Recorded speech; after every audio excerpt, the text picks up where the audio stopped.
This is the PTZ Optics Move 4K, a smart camera built for fast-paced sports action. It follows the players automatically with smooth, accurate tracking. No camera operator? No problem. Control it from a joystick, a phone, or let it run on its own. With crisp 4K video and easy streaming, it fits right into your setup. Perfect for schools, clubs, and live sports broadcasts. PTZ Optics, professional video, made simple. Brought to you by RTAV, your broadcast AV partner.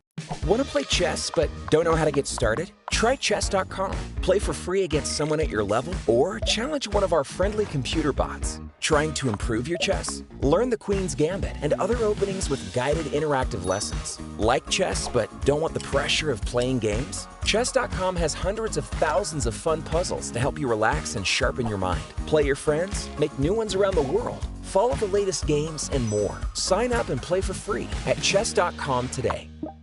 Are you struggling to get better at chess? A Chess.com premium membership is here to help. Train with unlimited tactics to become a strong chess player. With puzzles of all levels, you'll beat all your friends. Our library of interactive chess lessons will improve all parts of your game. Just like a friend who has your back, the computer analysis feature will give you feedback on every move you play. All of this and much more. Only, I think, 5,000 rupees a month or something. No, plans are affordable for all, along with the 1 month free trial, so that you can take your game to the next level. Upgrade to Diamond now, because Chesscom is best. This is the PTZ Optics Move 4K, a smart camera built for fast-paced.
Welcome everyone to the Chennai Grandmasters Day number 4.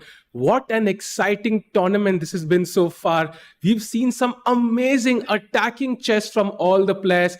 And to take over today's coverage, I have two amazing co-hosts with me, Kinsho and Sahaj. Sahaj, how has been your experience so far in this event? It's been very topsy-turvy. So many nail-biting, matches, especially games of Vidit, games of Nihal, games of Vincent. All of them have been super exciting to watch. And today also we have a very exciting matchup. Incho, based on all the games, which game are you looking forward to the most? To be honest, I'm looking most forward to Vincent and Anish's game because obviously, Vincent is on 3 out of 3, but he's not going to have an easy time today against Anish. We know that he's an extremely solid player, one of the tops. So I'm sure it's going to be a very difficult time to Vincent, and excited to find out how this is going to turn out. And of course, Arjun is going to be chasing Vincent like insane. He is not going to put that pedal down. And of course, he plays Nihal Serene today, who's not had the best event. He's played some fantastic chess up till that final moment. So what is going on in Nihal's mind right now? He has the white pieces, but he's facing an in-form Erigasi Arjun. So I think when it comes to his opening, preparation, I think he has done basically the best out of all the players that I've seen so far. He had an amazing position against Anish. He had a very good position against Vincent, and he was basically winning against Vidit as well. But as you mentioned, when it comes to those time pressure crunch moments, something is missing. And playing against Arjun while you're not technically, feeling your best is maybe not the best situation. However, he's playing with the white pieces, so that does give him some extra motivation. What do you think about that, Nisha?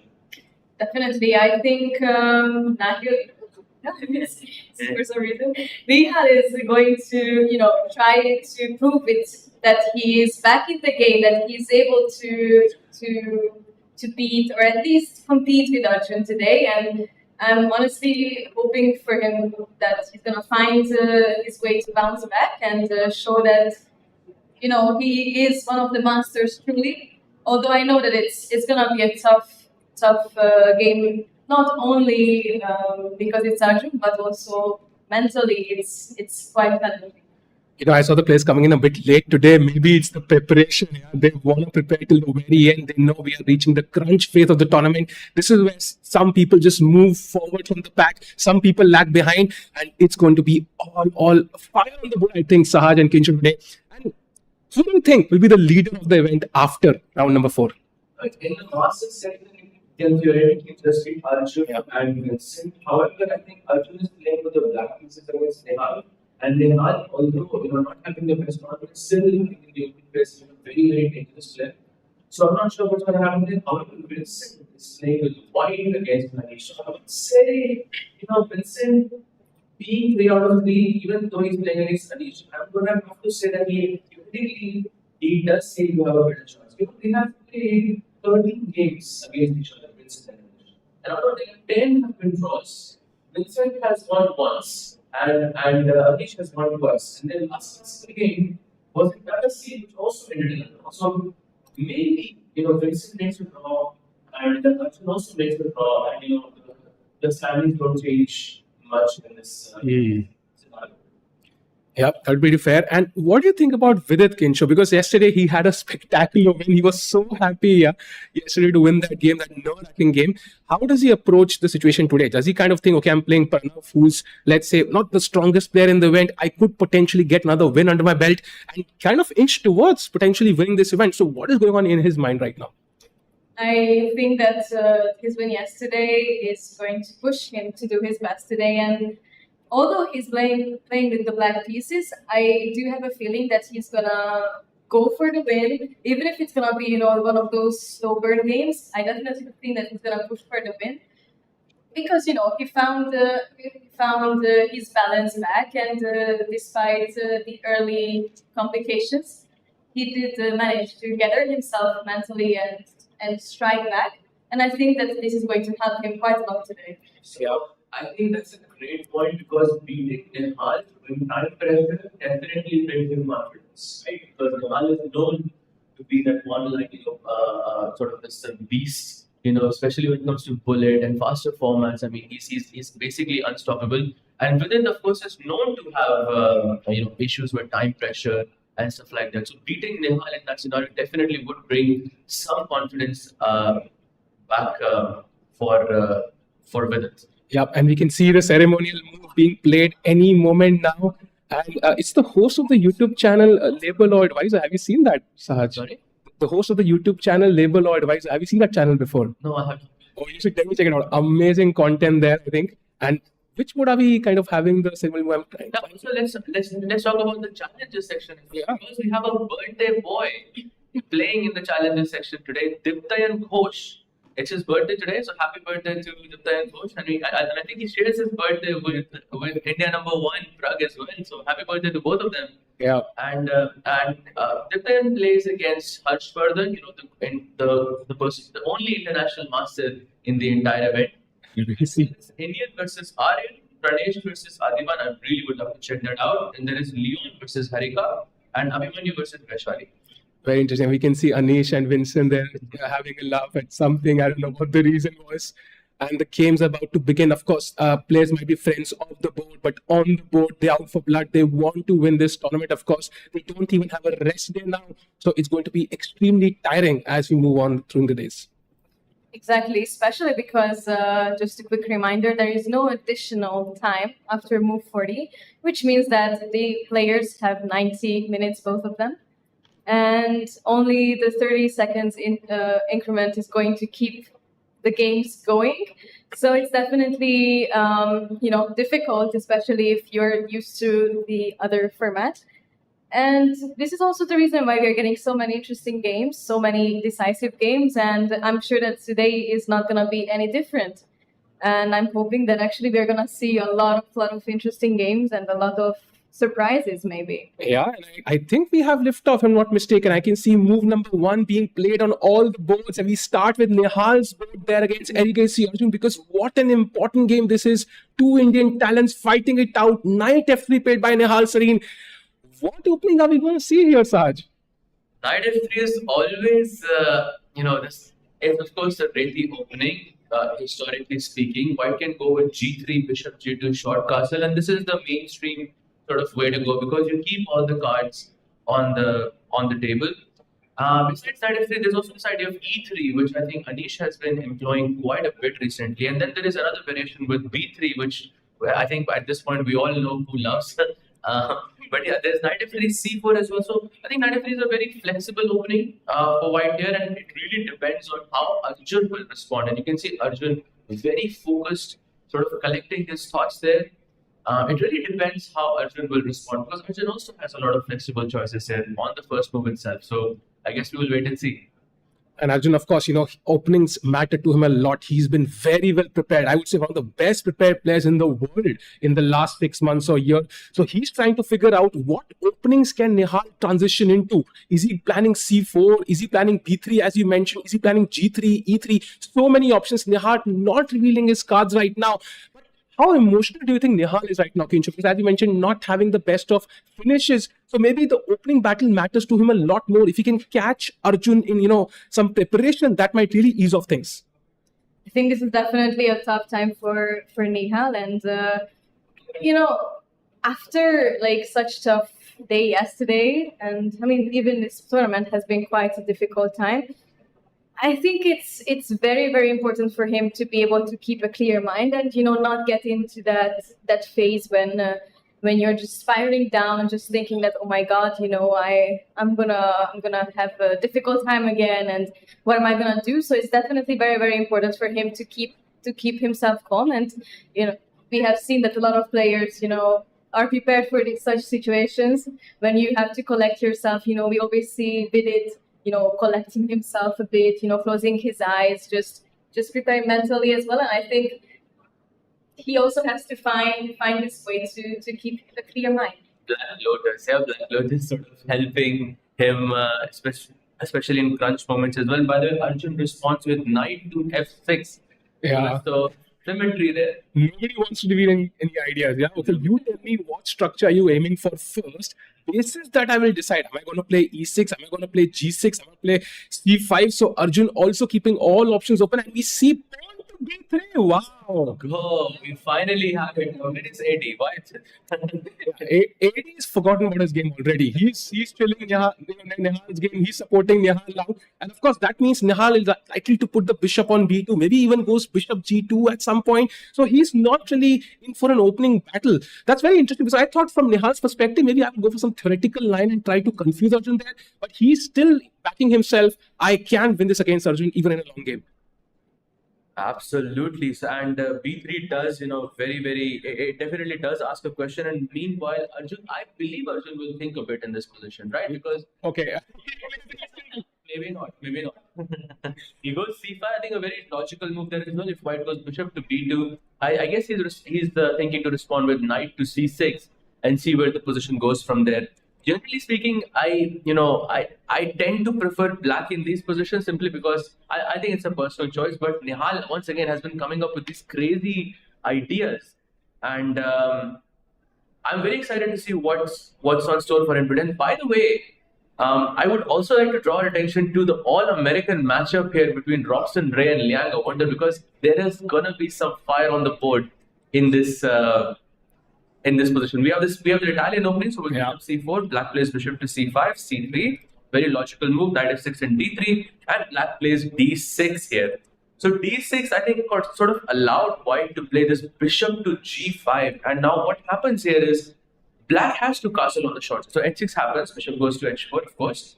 And now black has to castle on the short side, but that pin on the f6 knight is always going to remain. And to get rid of the pin, black has to play g5. And the moment you play g5, it's fire on the board. Liang mentioned yesterday he sometimes doesn't understand chess without the eval bar. So I'm going to say maybe you're going to see a crazy attack here from both sides. G5 would be amazing, would be fire on the board, absolutely, with both sides not committing their kings yet. Hinshu, I think between these two players, do you think they'll play it safe, maybe take a draw? Do you think we are going to see G5 and it'll be an insane battle? To be completely honest with you, I don't think that they're going to go into at least an early draw. So since Wander won yesterday, I think he's definitely going for some crazy attacks. Even maybe this G5 will arrive at some point. And with both of these players, they're both really creative. Amazing at tactical tactics, and I think you're gonna see an interesting game. And I really don't think that they're gonna go into at least an early draw. So just to add things into perspective, Robson and Awanda Lian have played 8 times total. By the way, all classical games. Each time there was a classical game, and Robson has been sort of leading that with 6-2. So historically speaking, their score is 6-2. And their most, and it's not like they played in 2016, 2017. The last classical game that went into sort of a decisive victory was for Robson in the US Championships in 2024. So definitely one of the players, if you historically have a good score against one specific player, then you're going to play, I think, as much as possible, regardless of the color. So I definitely agree with you, Kinsho. I think he is going to play here. Both of them are going to play here. And also, they might know that Vichy sir is coming in to commentate on their games today. I mean, if I was playing, I would say I want Vichy sir's insights on my own game. So they will try their game longer regardless of what happens. So very interesting game right now, and both players thinking maybe you switch to the Pranav against Vidit game, where we have quite a solid structure from both players. Saj, maybe take us through the game. So this is, I think, the Berlin defense with Knight f6 actually had a very nice game right before I came to Chennai in this exact opening with rook e1. Black plays bishop e7, and now bishop f1, knight takes knight. This knight takes knight is an important move because if you don't take, then white retreats his knight back to f3, and that knight on d6 becomes a very awkward piece to sort of move around. So black goes knight takes e5, rook takes e5, very much in theory, short castle. Now d4, bishop to f6, and now he plays a very strange move, rook to e2. If there are any Tata Steel fans here, you will remember there was a game of Magnus and Gukesh where Magnus played rook to e1 and he went into this very cool endgame. I believe it was some rook endgame where Magnus won the game towards the end. I think it was a rapid match. But rook e2 is an improvement over it. Rook e2 has, I don't think it is that popular, right? Yeah, I think around 1600 games in total and only 100 games with rook e2. So it is definitely an idea that Pranav has come up with. And now Vidit has to decipher it over the board, which is never easy. To be honest, it's not even not even an easy choice because, rook e2 just doesn't look, that natural to the eye. You're blocking the bishop. We always want to rather put it back on e1, right? Of course. I think it's very important to at least understand why is rook e2 an improvement. I think probably, optically speaking, I'm guessing there must be some deep opening idea in this position that we don't, understand from the naked eye. But I'm guessing from just one view, it makes sense that if black ever plays rook e8, black has to take rook e2, right? So instead of capturing back with our queen, we can capture back with our bishop, which kind of activates it. Then we can maybe put our bishop to f3 at some point. That could be one of the reasons. But I'm sure the idea is way deeper than that. And we won't be able to decode it, without the help of and with a couple of hours. But it is a cool, improvement altogether. Again, once again, Nihal coming up with these very, very cool ideas early on in the opening and getting his opponent, on the board. And yeah, Very interesting game, I think. I think we'll see how Vidit deciphers it. Of course, Vidit was in time pressure yesterday, hoping he plays a bit quicker today. Yeah? We saw how close it got against Nihal, even though he was better. Now, we move on to the next game. That is the leader of the event, Vincent Keimer against Anish Giri. The solid Anish. Yeah, it's very hard to break that wall. The Rahul Dravid of chess, if you can call him. And Sahaj, looking at the position, we see another b3 and bishop b2. Oh, it's a B3 day, I think. It's a good day, I think. Maybe they listen to you, actually. But yeah, it's a collie system, I think, very, very typical these days at the top level, because you get to keep all the pieces on the board, and you have different sort of ideas. You can push c4 here, you can push e4 here, you can play knight e5 and f4 here, which is a typical collie setup. So all of these different ideas give you different flexibility, and you can get your opponent to think over the board. I think it's a nice idea from Vincent. I think he's definitely out to play for a win here. And if you look at the position, there is this symmetry when it comes to the pawn structure, right? All the pawns are basically at the same square in comparison to each other. The only difference is that white's bishop is on d3, which is a much more active piece, and black's bishop is on e7, which is comparatively passive to white. So slight preference to white here. I wouldn't say white has an advantage, but I would say white has a slight preference. If we said which color you would choose, I think most people would choose the white color here. And Vincent's perspective on this game, right, Kicho? So we saw him yesterday 3-0. Even he was pleasantly surprised by his performance. Do you think now he's like, okay, I am in the lead, I'm on +3, I don't need to do anything crazy, I just have to wait it out? Do you think he's still thinking I have to go for the win, or is he kind of toned down his aggressiveness a bit? That is actually a very, very good question, because, we were thinking that, okay, he's on 3 out of 3 and, now he can chill. But what I predict is going to happen is that he will try to, push as much as he can. But when, he feels like, maybe there is even some resistance, or it's not possible as much, then he might actually, think that, okay, I might take it a bit easy and, go have dinner, have an early dinner, go prep. But I am really, really rooting for some action, some push on this board. Just to add on to your point, of course he's going to play for a win, simply because there is Arjun right behind, and we know he's not going to stop at nothing. Correct me if I'm wrong, Sahil, in the previous edition, Arjun came second in this event, right? He also has something to prove in this event. So, and he's only half a point behind. And just to let everyone know, besides Vincent and Arjun, the next player is on 1.5. That means there is a 1 point difference between the rest of the field. So it's just between the two of them, just after round 3. So definitely not easy for anyone here. Yeah, and Anish, of course, you can see him there drinking water in the shadows, like a dark night. And of course, he wants to not only steal the pawns after the game, but during the game, would love to grab some material there. And Vincent, of course, will try to push as well. So I think we've looked at all the games, only one remaining, that is Karthikeyan against Jordan. And what do you make of this position? Because I see another e4, e5 structure, and a Spanish on the board, knight takes e4, takes.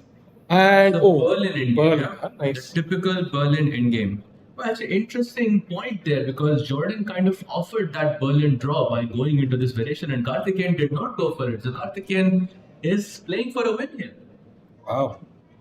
Very interesting. And so maybe we can show it to our audience what the Berlin draw looks like just for a second. So instead of bishop takes e6 on move 6, white can technically take a draw in this position by going d takes e5. Black goes knight takes b5. White goes a4.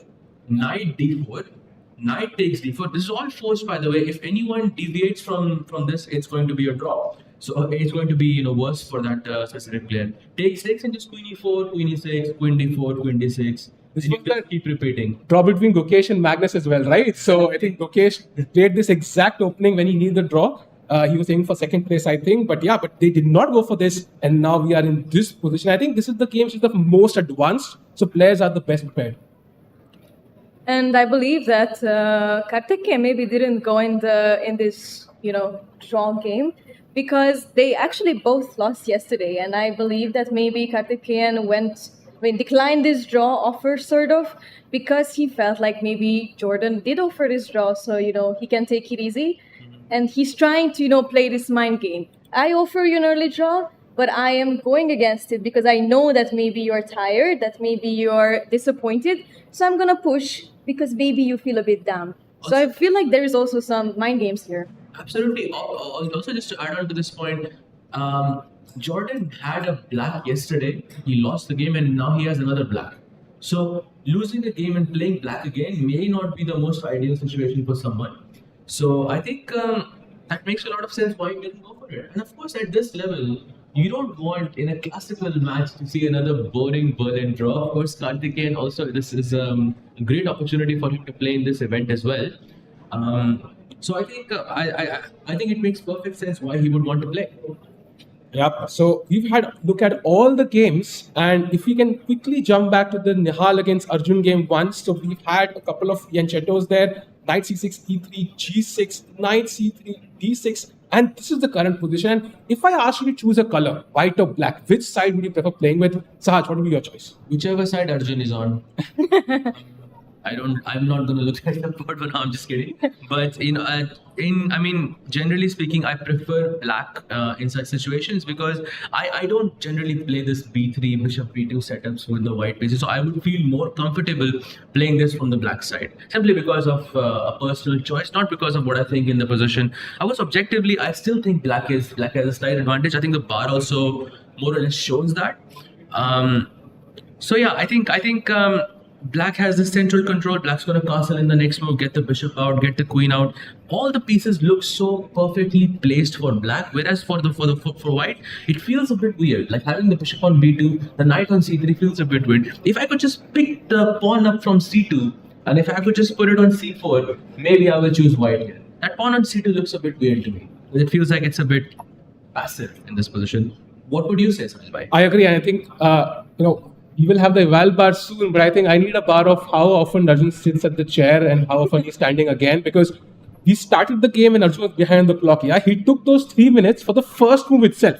Since then, he's not taken any time at all. So I think Arjun's preparation has been so spectacular over the last year. It's not a surprise that he's the India #1. And not to forget, his rating is 278, 2.6 or something like that. So he's inching towards that spot, yeah, Hikaru's world #2 spot, bit by bit. And if he wins today, he crosses 275. Wow, that is insane. Actually crazy. Also, Nihal and Arjun have had the most matches against each other in this tournament. As total of 62 times they have played against each other. 18 wins for Arjun, 15 wins for Nihal, and 29 draws in total. That is insane, and most of them being online games. So in the online format, Arjun does have the upper hand against Nihal, which I think is insane. Yeah, very interesting. Arjun still taking a walk there, completing his 10,000 steps. Very important, by the way. It's very important, regardless. And Nihal, Nihal rarely looks at the board. I think most guys have a preference, right? So either they're looking at the board and calculating, some look at the wall. What's your preference, Kinshu and Raj? I personally always look at the board. I mean, I can try to visualize sometimes. I look away when I feel like, I'm stuck in the current position and I can't really move forward. Mm-hmm. But otherwise, I like to look at it and, I like to visualize it in like this 3D, based on the board. So that's my preference. What do you think? I like to say that I don't look at the board because, it's cooler, but I have to look at the board in order to concentrate properly, especially if it's a classical game. I think it's really, really, really important to do that. And what about you, Sahil? What do you prefer? I think I'm going to copy Nihal. So whatever Nihal is doing, I'll look in that direction. Maybe I also see what he's seeing. Yeah, that's my solution there. But of course, Nihal right now under pressure, half a point out of 3 at the bottom of the standings. He needs a win, and he would love to win against India #1. That would be a huge confidence boost. Absolutely. And by the way, I would really like to jump to a game here between Robson Ray and Awanda Liang, because the question of whether they go into an early draw or not has been answered for you guys right now. Look at this move. G5, white goes bishop to G3, and now knight to G8. What? Wow. The knight was just out to F6, and now it went back to G8 for whatever reason. And it seems like a good move. this is insane, right? So you, in the opening, are taught you should develop your pieces, bring them into the game, move them towards the center, not undevelop them. Yeah, knight goes back to g8, basically stops. Of course, you don't want to castle anyways, but maybe the idea is to bring the knight here, and come to f4, maybe. No, the idea was to defend the g5 pawn. Oh wow! He could play Wow. I think H5. exactly move h5 on the board with the idea of h4, and you sort of attack this bishop on g3. You know, we already mentioned this yesterday, but we asked Liang, what he's kind of predicting, what he would be happy with, and he mentioned that he would like to lose maximum 2 or 3 times. So after yesterday's game, he definitely has a lot of confidence, and he's going for the win today, and he's not disappointing us so far. And also look at his time, like he just completely blitzed out all of his moves. So I'm not sure if this is, preparation, if maybe he did find this at home, or like he did prepare this, or maybe, he just woke up and just said, good, I'm just going to have some fun today. No, I think this is preparation 100%. Yeah, 1 hour, 34 minutes. Yeah. Yeah, 100% I think preparation, because you don't play a move like knight g8 and also that move is the top move of the engine. Yeah. Right, that never happens unless it's preparation. So I think definitely he's very much in prep and looks very, very scary for Robson. By the way, as Ray Robson ponders over his next move, why has the bar shifted in the Nihal and the Arjun game? What just happened? Because this is where we left it, right? And now Nihal plays knight e4, so he's using this spin. If you take on e4, he can take on g7, spoil your castling. Arjun doesn't want to deal with it. He plays pawn to e5, blocking that bishop completely. And now knight to g3 was apparently a slight error from Nihal in the opening, which is surprising because he himself went in for this structure. And now castles. And the bar is saying, you know what? Black is better, and I'm going to trust Ivan de Leon here. Yeah, I'm going to trust the bar. I'm guessing this is some miss during the prep, or maybe he's misremembering things, because when you play a move like b3, as we talked about this a bit earlier, that there are many setups that black can throw at you, and all of those setups have a different way that you must react to. Now maybe in somewhere in Nihal's mind, he remembers the position with g6, the final position on the board, but maybe it's slightly different. Maybe instead of the pawn on c5, the pawn is on c7. Maybe instead of the pawn on e5, the pawn is on e7. And in that position, this setup is completely fine. But I think, yes, something definitely went wrong here, because this does not look like Nihal's prep. You can also look at his time, an hour and 22 minutes versus an hour and 25 minutes. And it does not look like it was Nihal who out-prepped Arjun here.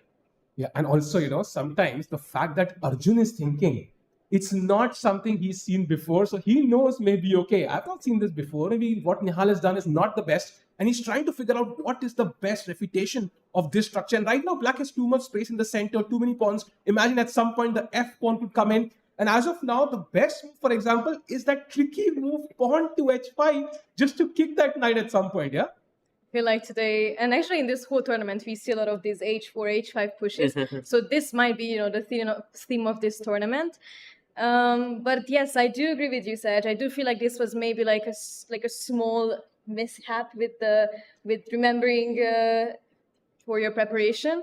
And I just feel like Arjun is like, okay, I know that this is wrong. Like, you have your file prepared, and you remember that this is not in the file. Absolutely. I'll tell you a story here. I was playing a tournament this year in Turkey, in Chesscom Open. One of my opponents played this weird knight f3, e3, b3 setups against me, similar to what Nihal did today. And he played a wonderful game against me and absolutely crushed me with the white pieces.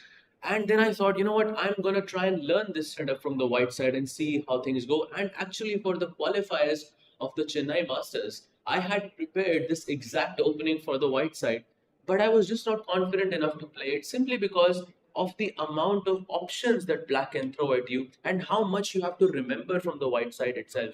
And this is what I think happened in Arjun's game. So yeah, I think Arjun probably looking very comfortable. Moves like h5, moves like bishop d7 are definitely very, very, I would say it's comfortably better here. No compensation as far as I can see from the white side. Wow. So yeah. Nihal looking at the wall again. He's one. Do you think he realizes something has gone astray? I mean, even if he does, we both know that neither of those players are going to show it on the board. I mean, Arjun definitely. Arjun, of course. Yeah. I mean, he will jump from his chair when he starts winning, as we usually see him. Arjun has the same reaction with everything on the board, and I think same for Nihal as well. He won't show anything on the board, but yeah, I think both players realize that something has gone wrong here, and I think the time is a good indicator of that. Yeah. I think maybe it's time to have a brief look at the challenger section as we wait for the players to play the games. And maybe we start with the birthday boy, yeah, Diptyan Ghosh, and he has the black pieces against Harshvardhan. And what do you make of this structure so far, Raj? Oh, we have the Ragos in with E3. I think I believe, yeah. Is that the? Yeah, I think that's what it is. 33 D5. Ragos in with E3. Black plays. What did he go here? Short castle. Okay, Bishop D3. Bishop D2. I think Diptyan looks very well prepared. Yeah, I think he goes Bishop D2. Yeah, and I saw there was some DC4, Bishop C4. I'm not sure if the board is updating here on our side, or is this the final position? I think it is the final. Or maybe we can go a bit. I don't know. It is not the final position. There's some moves have been played here. Knight BD7, Bishop E2, and then he goes D takes C4, Bishop takes C4, A6, and Bishop to D3.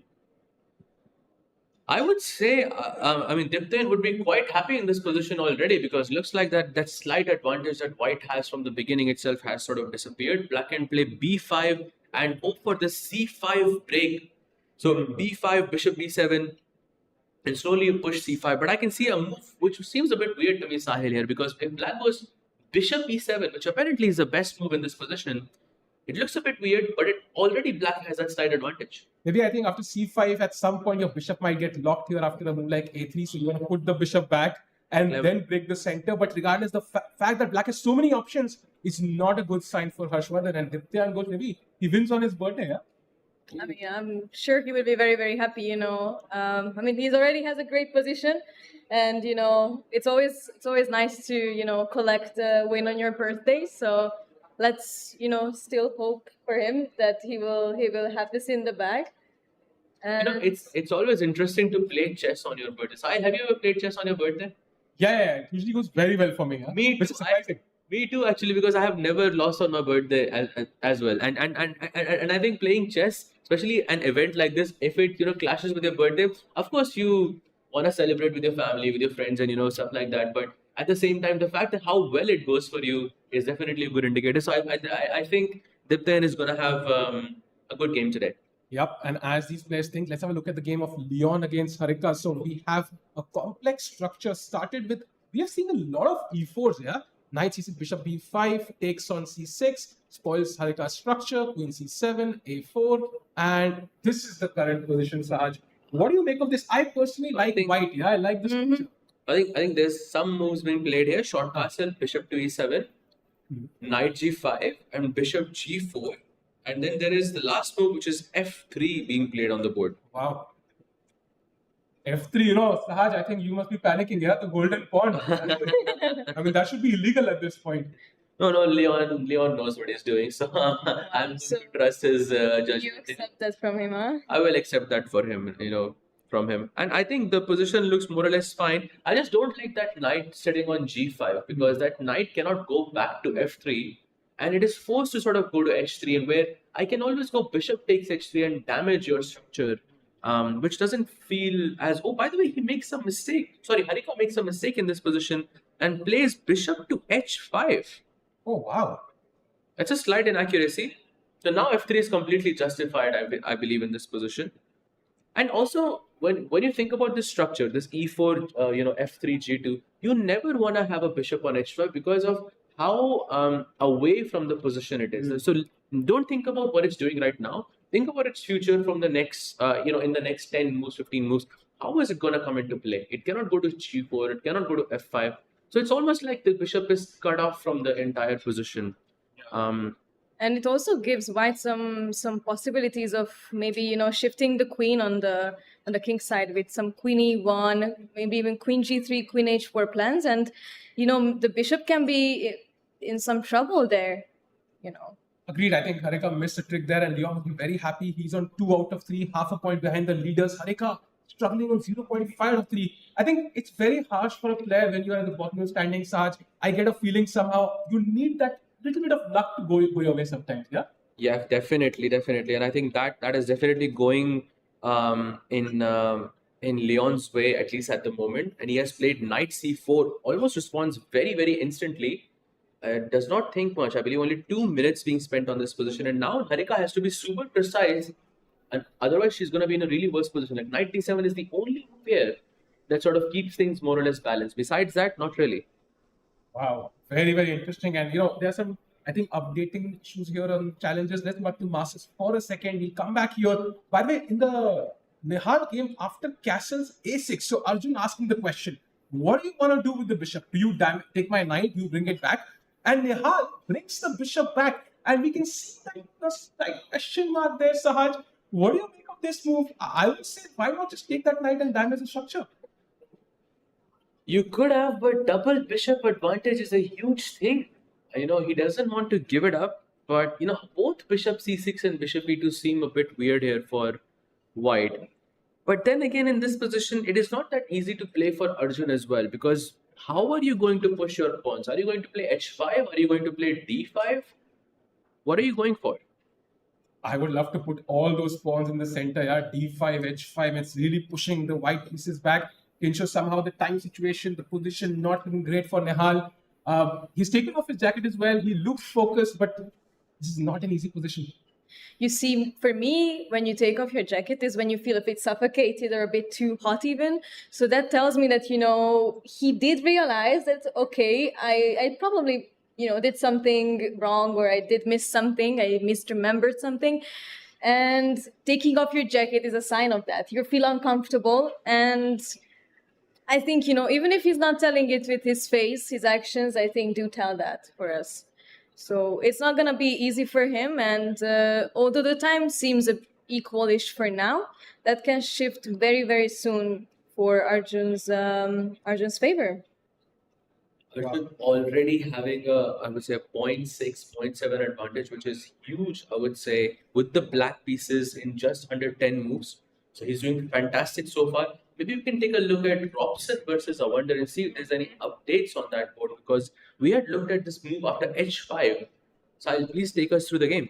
Wow, so knight g8, d4, h5 is where we left it. h4, so pawns have no shyness in this game. Everybody wants to go up.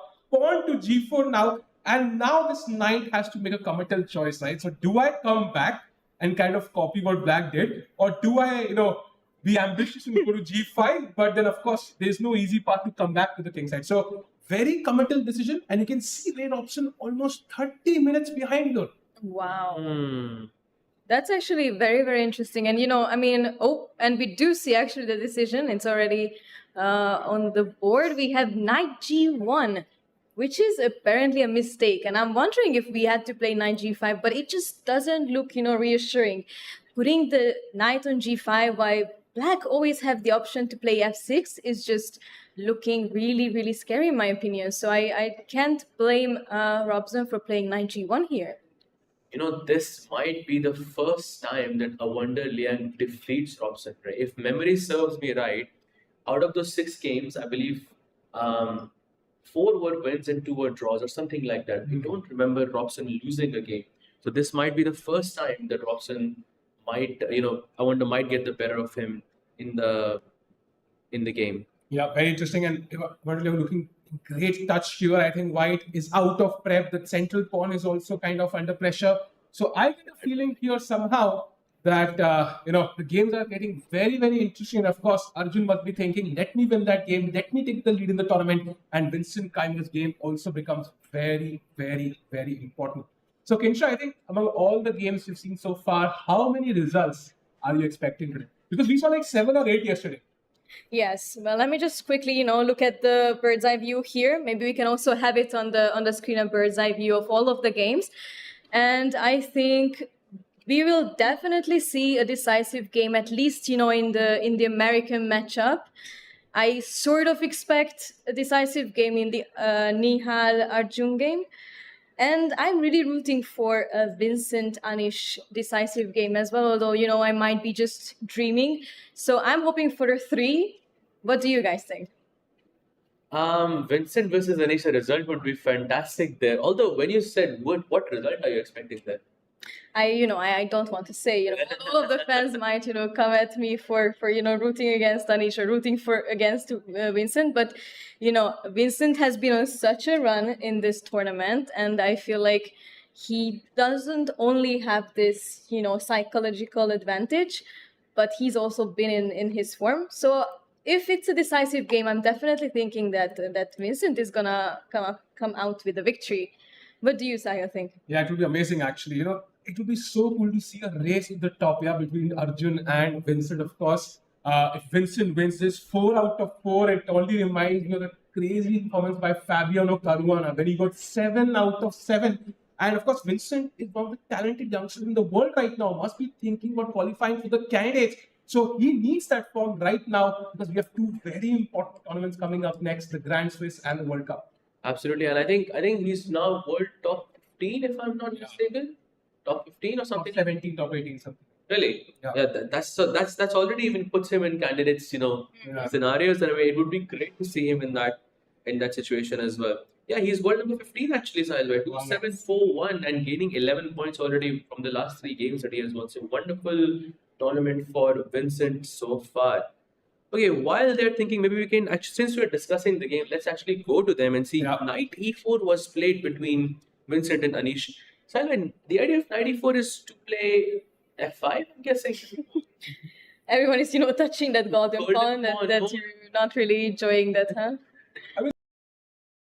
Block the knight. My one piece has, spoiled the party basically, One bad apple spoils the fray, and basically you block the bishop, the knight can't go up, and if you move the knight to e5, I am ready with that point. Spoiling any attacking chances you might have. So this is a great piece and can kind of counter all of these pieces combined, yeah? Got it. So f5, I think, with the idea, and maybe you can throw this rook f6, rook h6. I know Sagar Bhai, when he was here yesterday, and he's going to be here with us today, especially when Vishy sir is here. After f5, he was mentioning this very cool idea that you can play f5, rook f6, rook h6, g5, g4, and you just go for the kill on the h2 pawn. But it's Anish. Anish. Like, Anish will not go for this. It's Anish 2.0. Yeah, but Anish has been very solid. I think he would prefer white does it, and he tries to squeeze down a mistake there. From Anish's perspective, I think he'll play it very solid, and he'll not be in a hurry to kind of attack unless Vincent does make a mistake. Then he will pounce on it with both hands. I completely agree with you, Sahil. I feel like it's a bit out of Anish's style, But maybe if he decides that, okay, I'm gonna show Vincent that he might have been the boss until now, but I'm gonna take over. So it would be amazing to see that as well, but it's a bit unlikely in my opinion. Yeah, he's walking. You can see him walking. Yeah, very calm, composed, no random movements with his hands even. And Vincent's still kind of contemplating, how do I create any chances? So what is the best plan for white here? How can white maybe try to remove this knight or at least create some chances? I think you must push c4 or a4 at some point and gain something on the queen side. Because even though black does have an attack on the king side, it is not going to happen in the next 2-3 moves. You need some time to build it. And while black is busy building it, you try and expand on the queen side. And there won't be enough attack if you're fast enough on the queen side. Essentially, you want to create some problems on the d5 pawn. So for example, let's say if white goes c4, white takes on d5, black goes e takes d5. Now that d5 pawn already is a bit, let's not isolate it, but it's still a bit weak. Then you play bishop a6, exchange that dark bishop, the light bishop, and you sort of put pressure on the d5 pawn, or you can go a4, a5 and attack on the queen side as well. Both of them seem like a logical move. However, this is not an easy sort of setup for white here. I feel white does have to be careful. And from the black side, it's very easy. You just go everything, and you just take everything to the king and just try to attack as quickly as possible. Wow. A tough challenge for Vincent Keimer, who's played some amazing chess so far, puts his rook. By the way, the first preference of the engineer, he's still playing great chess and he's ready to pounce on any opportunities that Anish might offer. So which game shall we jump to now? Maybe we check out the Vidit game, where I think that rook e2 move had us, bamboozled. What does that mean? Knight comes to f5, and this is the current position, yeah? All right. It's so like unnatural to me. I mean, I'm really not used to these sort of positions. Rook on e2 looks so Yeah. Black wanted to. White was saying, okay, if you trade off, I take with the bishop. Black said, I will not trade then. So you keep that rook on e2 for a long time. Your bishop can't enter the game, and you don't even have a good square for this bishop. So white is somehow underdeveloped. Yeah. But I mean, there is a point to all this. I think maybe in the future, let's say white goes queen d3, brings the bishop out to d2. White can still play rook e1 and save that move, because the e file is the only open file in the position. And you want, rooks belong on open files. And you also want to double up on the open file to sort of put more pressure on that file itself. So playing queen d3, bishop d2, rook e1 does technically save that tempo for you. And this could be a plan in the future, Sahil. Yeah, and maybe I was thinking g3, just to block that bishop, put the bishop on g2, and somehow maybe use that bishop along that diagonal. Multiple options for Pranav, who is still around 11 minutes ahead of Vidit. So Vidit had again showing some signs of facing time pressure issues that we've seen multiple times in the past. Definitely. Even in this tournament, we saw multiple occasions when Vidit was low on time, and it caused him some trouble. And it's kind of showing up here as well. So he will definitely have to, keep up with the pace. And so far, he's been doing fine. I mean, yesterday we saw that he did show us that, just because I'm low on time, it doesn't mean that I'm gonna mess it up anywhere. Right. And I think once again, beating Nihal in a situation like that is very, very impressive. But getting to that stage was a bit shaky from Vidit's side, because it could have gone either way. And if it didn't go his way, it could have really affected his confidence and his next following games as well. So let's hope that doesn't happen again. So he must pick up the pace, like you said. And meanwhile, maybe one look at the Nihal Arjun game again, because I'm quite excited about this game somehow, because again, we saw bishop e2, e4. So Arjun is very crystal clear. He kicks one knight back. The knight has to come to the back rank, and then he says, why kick just one back? Let's kick the other one as well. So he's ready to basically kick all these knights back, and if the knight has to come to h1, that's going to be terrible. And I'll be honest with you, this doesn't look too promising for Nihal. I mean, all of your pieces are stuck on the back rank around the king, and I understand, that it can be, a defending piece. But how are you going to manage when all of the pawns come down running on you? I have no idea. It looks very, very ugly, I would say, to be playing as white here. I mean, maybe you can play f3 at some point and gain some counterplay along the f file. See, now even I myself am trying to push the golden pawn and get in order to get some activity. But I do not like this position for Nihal here so far. I think Arjun is doing wonderfully. I think he is on track to get another victory on his belt. Wow. So Erigasi Arjun very, very close to potentially even leading the event. It will be very interesting to see how Nihal tackles this problem. He's played amazing chess, but he's had problems in the later half of the game. He's having it right now in the opening. So very interesting. His opening gamble. And by the way, we've seen Nihal yawning a lot in this event. Yeah, he's not catching enough sleep maybe. Yeah, because he's preparing, finding all of those cool, variations for us commentators, and of course for the audience as well.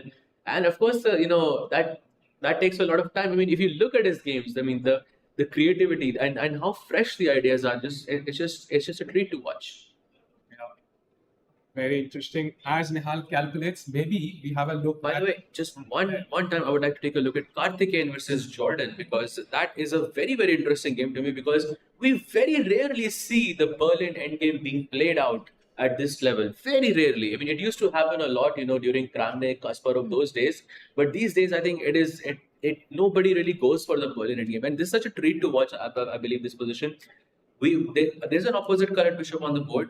Black has a double pawn, c7 and c6, and I am not even sure, but technically speaking, white should be better here, because optically you can say white has 4 versus 3 on one side, and it is 3 versus 3 because black has double pawns on the other side. However, it is black who's already, I would say, very, very much better in this position. And why do you think black is better though?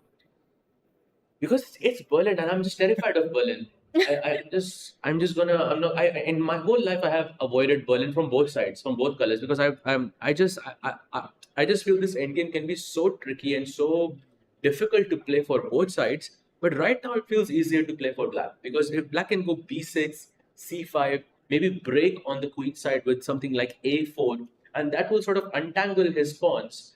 And white on the other side, you do have this 4 versus 3 situation on the king side, but you cannot make progress. Like, you cannot play g4. Maybe you can play g4, but you cannot play f4 so easily. You cannot play f5 so easily. And even if you did play f4, I can block you with something like g6. So I'm not so comfortable here as white. What do you think about that, Kinshuk?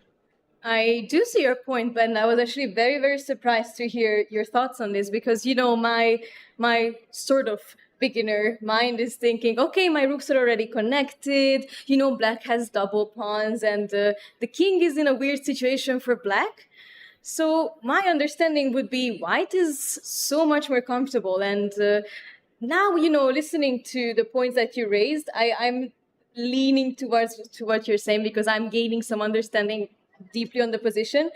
But because of these principles and because of these basic things that we learn where we are sort of beginners, is why I was essentially thinking that white would be much, much better here. Absolutely. I learned this the hard way as white, because I got crushed when I was, around 10, 11 years old with the white pieces against a very famous grandmaster from Bangladesh. And it was an absolute massacre. And since then, I realized that Berlin is not as simple as it seems. So, yeah. And Jordan, of course, has been the second of, I would say, many, many top players in the world. So his opening preparation will be on point. And I think the onus lies on him somehow create chances with your idea A4. I really like that, creating some weakness on the light squares. And of course, white, as you mentioned, cannot just go full in with the pawns because the knight locks those pawns. So very interesting position. I just want to have a brief look at the Nihal game again and get your opinion. So c4 by Nihal, and maybe it's a decent move here, but it does not address the position on the king side now. And h4, are we going like h1? Oh, my question is, why is he doing Arjun things against Arjun? No, this is what Arjun plays as white.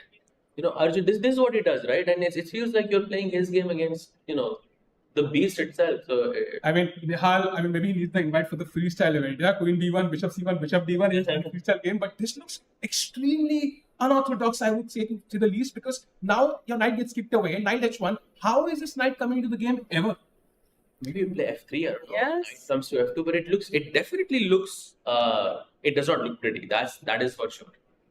It just feels so uncomfortable, so difficult to play, and it's never nice when you have to when your best moves are not with the minor pieces that are stuck around the king, but when you have to do these like f3 and Knight h1. Knight h1 is already by itself.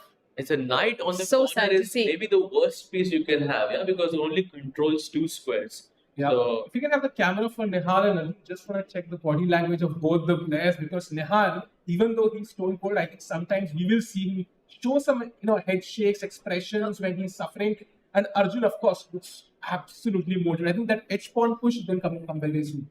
And Sahil, just when you mentioned that we might see a little bit of a head shake, in that exact moment, he did something like this. Oh. So you did call him out on that immediately. Nihal Sareen under pressure with the white pieces. I think this is going to be my view of the day so far, at least, because black pushing, just after 10, 11 moves, it's not that common. And maybe it's the best time to take a very short break, and we'll be back with some exciting chess on the other side.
games are heating up. We have something exciting for our audience here. Very exciting. We have a chair that is empty here. And guys, we are going to have someone that you are going to love joining us. He is the first ever Grandmaster of Indian chess. He is the 5-time world champion. Any guesses on who that person is? Yes, the one and only Vishy Anand is here. Let's have a standing ovation for the legend.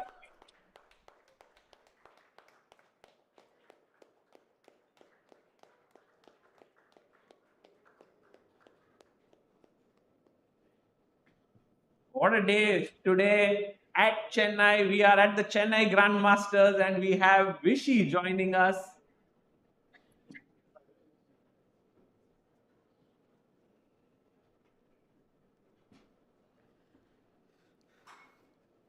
Silent. Vishy, welcome, a warm welcome to you here at the commentary box. Maybe the shortest travel to the tournament hall for you. No, not even close. In Anna Library was like 10 times closer. So it's not even close. Yes, the previous edition was very, very close. And Vishy, we are so glad to have you here. How are you feeling about Chennai Grandmasters now into its third edition? This time we have this live commentary. We have a lot of people who have turned up and they're so excited today that you are coming. They're all waiting here.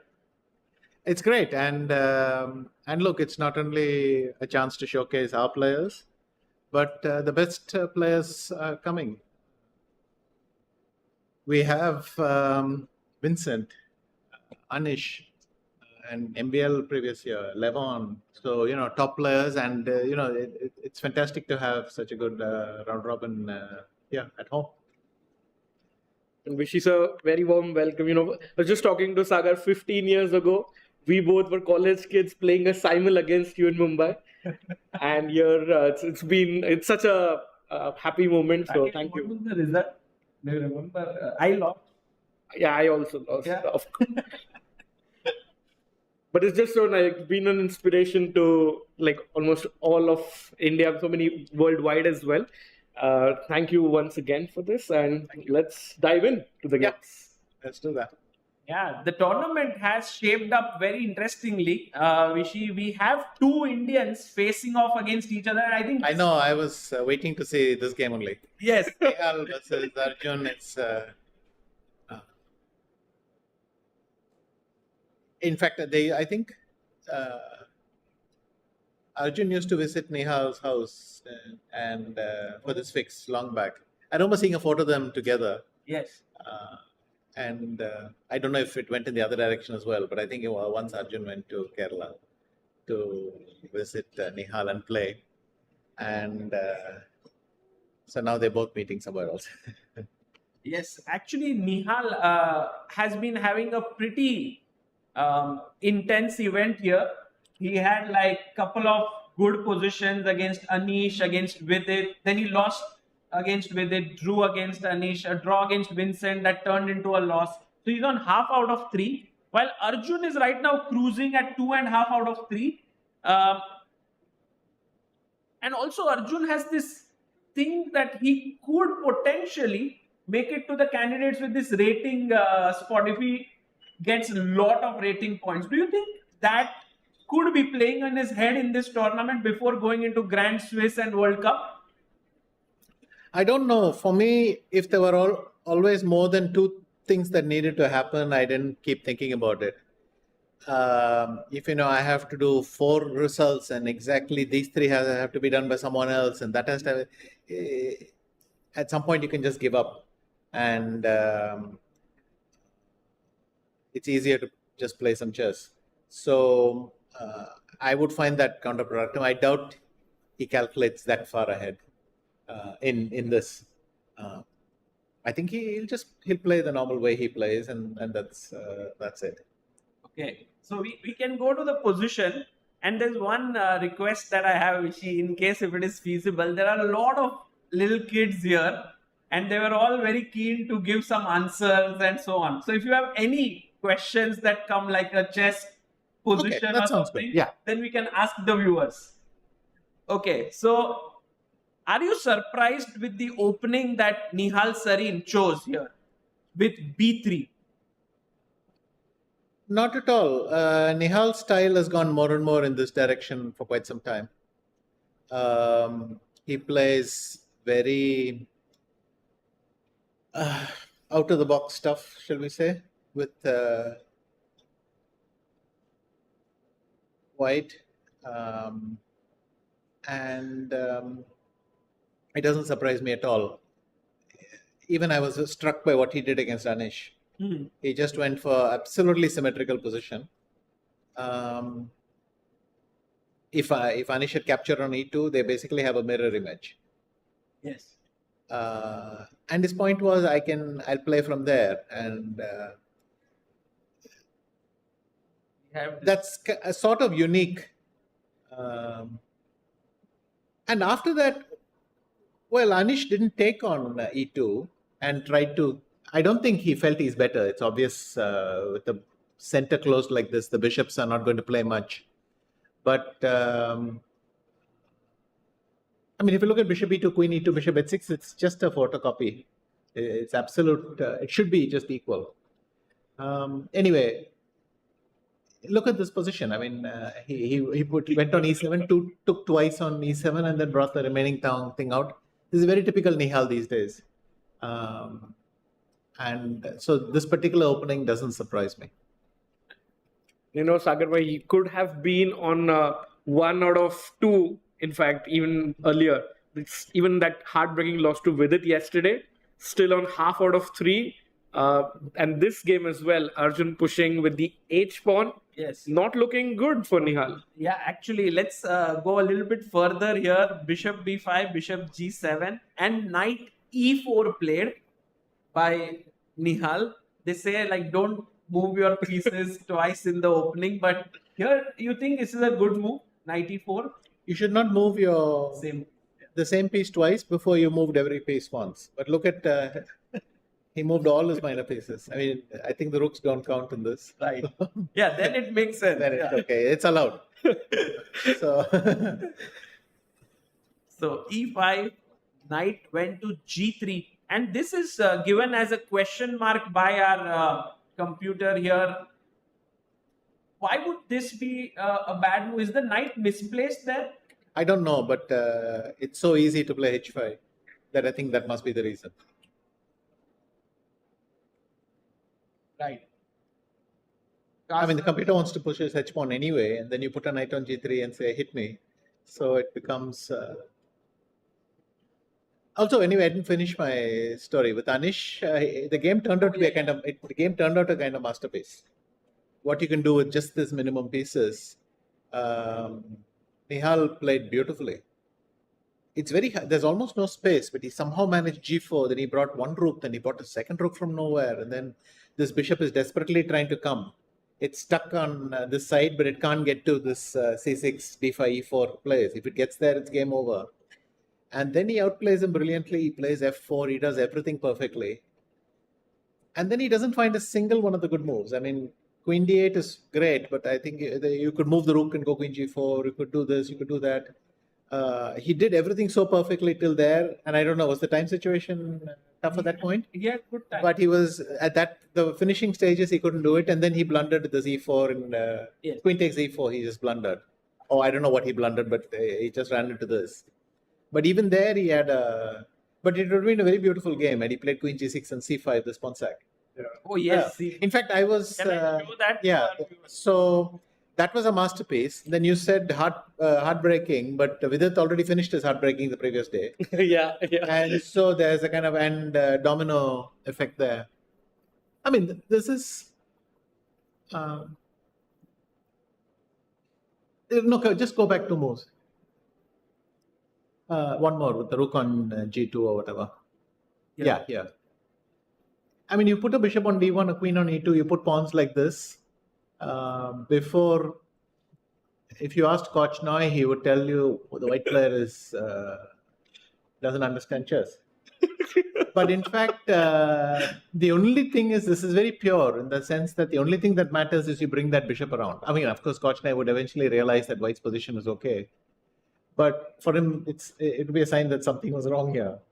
But it does work out. I would also be tempted to be black because if I play bishop e3 and then king h7, then I take the h pawn, I do this. But Nihal understands with opposite color bishops, none of these matter. So somehow it's a very pure position. It doesn't fit into any ECO code or opening category, but white is better, and consistently the computer says white is better. So h5, g5, and then this move. This move. Beautiful move. Yeah, it can be taken in multiple ways. Yeah, and queen h4, rook f7. That was a mistake actually. You should go. What should he go? Bishop g7 maybe. Here, yes, instead of rook f7. I'm not sure what he should have done actually. Some d5. D5. Okay, that was it. But then probably take and queen d6.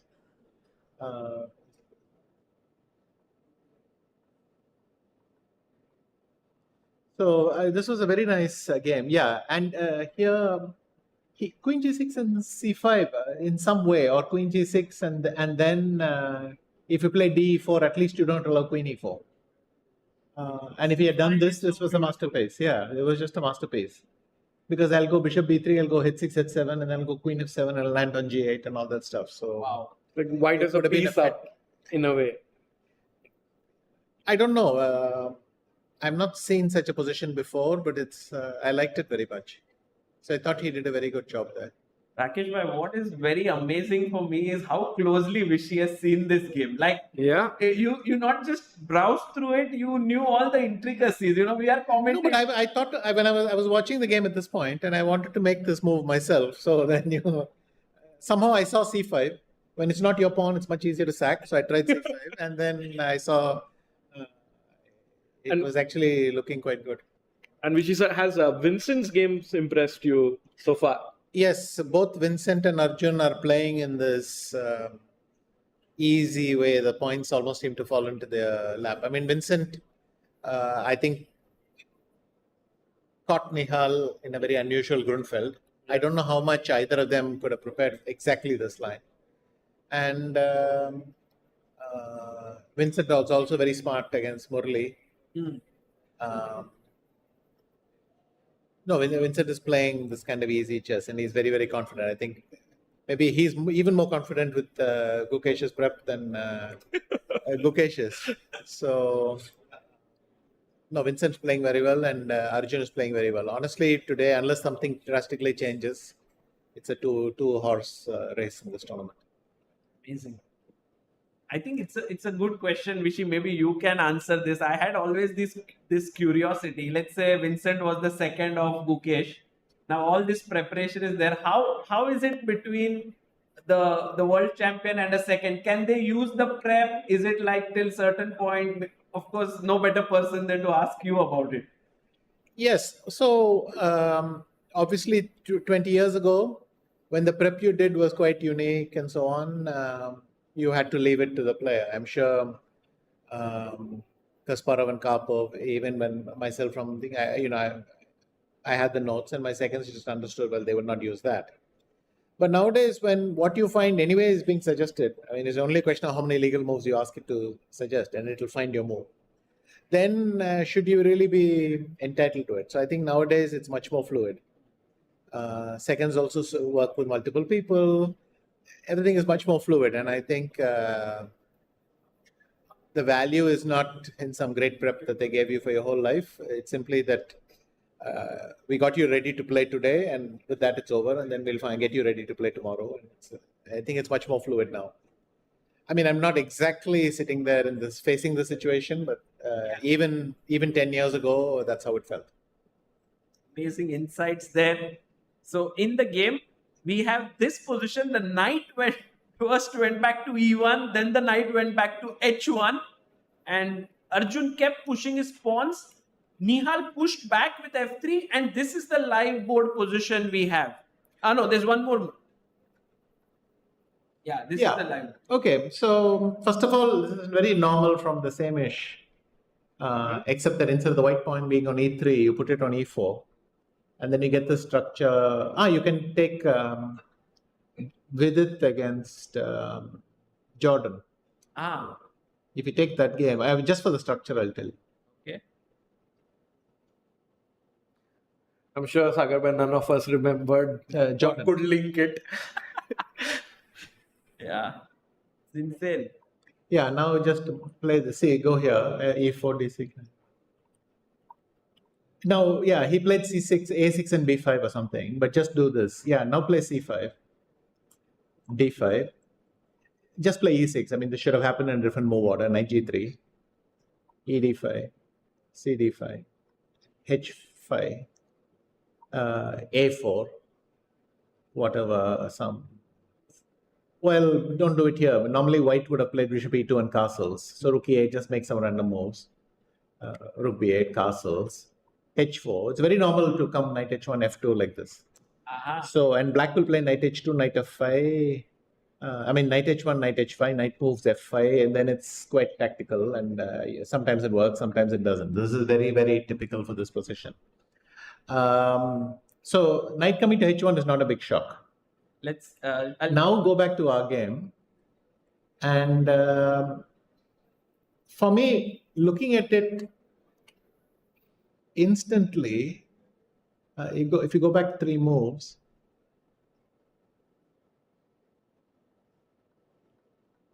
yeah, I was thinking, what's wrong with f3, g3?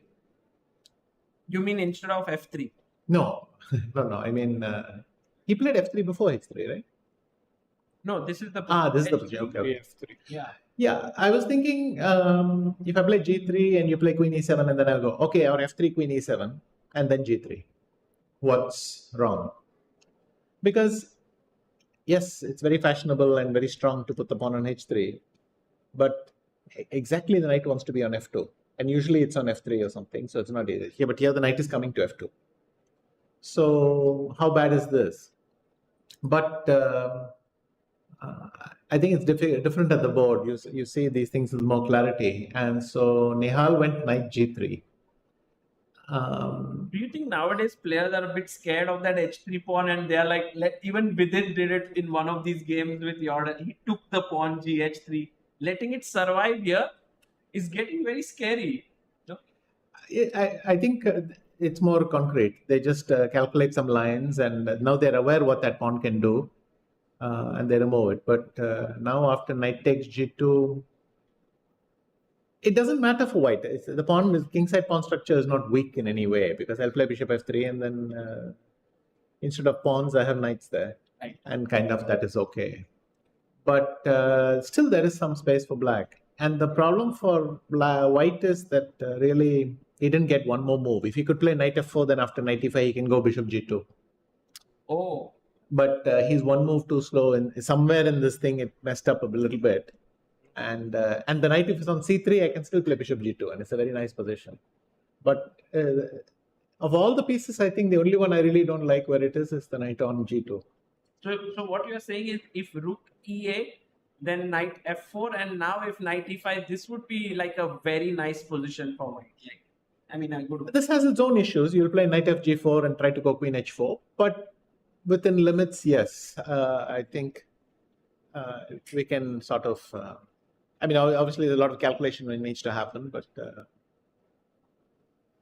anyway, he put these double knights. No, now he can play knight f4 and give the bishop. That is one option. The other knight, yeah.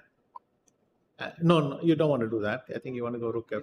With the queen, yeah? Yeah, with the queen, so that you don't land in bishop g4. But this is already better for white. That means then if black is not taking on f3, what is black playing? Maybe black is playing g5 or something. Oh, g5. But that sounds, I don't know, I'm not thrilled with that, but is it happening? What is the valuation? Right now, or it wants to go something else. Yeah, rook b8 and rook b8 b5. Okay. Which means that maybe my whole impression that the bishop on g2 and that structure is not that great after all. Also, no disrespect, Rakesh, but it may not be the strongest computer also. So, I mean, this online thing. So yeah, of course. Still, So, Yeah, but we've seen Nihal, on the board very much in this pose, and yawning a bit also. Sagar, he's struggling. So does he defend, or he goes for a win today against Arjun? yawning could also mean lunch was good. No, honestly, you had a good lunch and you didn't have time to fully sleep it off. Do some online bullet grind late night with Nihal. You never know. You said it, not me. You said it. But yeah. This is fascinating. So if actually you're not taking an f3, then why is it better for black with the rook on e8? Yeah, just rook e8. Exactly. It's a very. What is the evaluation? This is already point. It's equal. It's equal. So only rook b8 is better for black.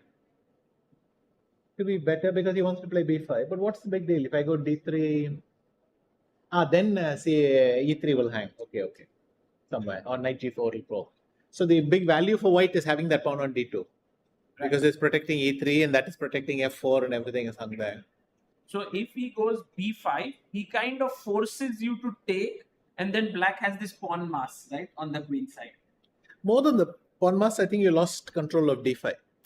This black is not really going to rush with the pawns in, but you lost control of d5. My feeling that it's that.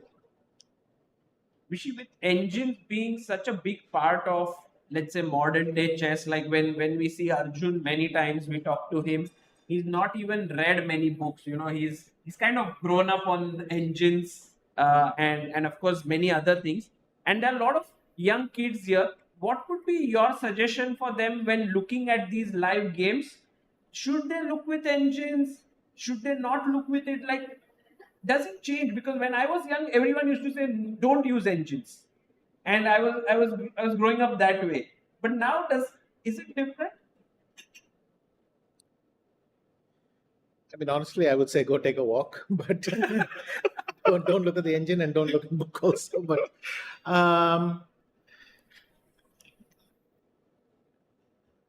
if I had to give them advice, I would say keep the eval bar on and switch off the engine. And write your thoughts. This is if you're not going for a walk and you're sitting there watching the whole game for 1 hour, then make the moves along. You can save it in the end and then compare with an engine after that. That's the real value. Like here, literally every move, something can happen and you disagrees with your conclusion. I mean, like we have been experiencing. That's very valuable. So you cannot not use engines, but the reason I'm saying is if you to think without anything is a bit boring. So eval bar is nice just to stop you wasting time, but then I think that's a good solution. That's very interesting, what you mentioned here. Guys, write down, maybe you can do it here as well. Write down your thoughts. Could be very fun to follow the games that way. Nihal did go knight f4. And he's got his knight into the center. If Arjun goes rook b8, that would be nice. But Nihal is fighting here. We thought Nihal had a very bad position out of the opening, but it's not the case, right? He's fighting position. Yes, also something minus 0.2 and minus 0.3 is you don't have to take too seriously, I think. Sagar bhai, shall we see some other? Yeah. On that note, maybe we jump into Vincent's game. Okay, the leader. Yeah, and where Anish has kind of used Arjun's idea. Yeah, that pawn. That side pawn, like an Alpha Zero-esque idea there. Everything is not Alpha Zero. I mean, there is no Queen B2 mate for a start. Yeah. So I think the main value on H3 is that there's a back rank. I mean, after G3, there is still a back rank mate and there is Queen G2. It's true they put the pawn on A3, but no, it's not completely zero. If you see these Tarash lines where they put somehow one pawn runs very far, then they'll put a knight on B4 and take on A2 somewhere, and that's the value in having this pawn very far. But here, I can't imagine a position less suited for this pawn on A3.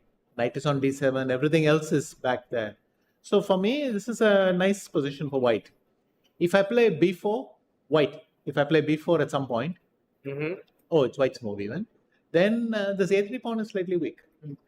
I might be able to leave a queen on b3, then you will have to leave one piece stuck defending it. And I can play rook e1, something on the king side. Very comfortable. I mean, I don't know specifically here, but I feel that this should be nice for white. So b4 is a very nice move. If white doesn't do that, black would generally try for c5, right? Well, my point of b4 was to get the b3 square. For me, I don't know that black wants to play c5 also. Because white doesn't have to take at once.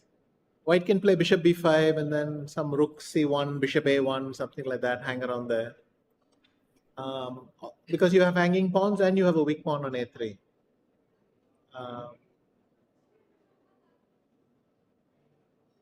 But then computer will say black is better, then I don't know what to say. So No, I mean, we could turn off the engine as well here. But no, I think Eval leave the eval bar, as we discussed earlier.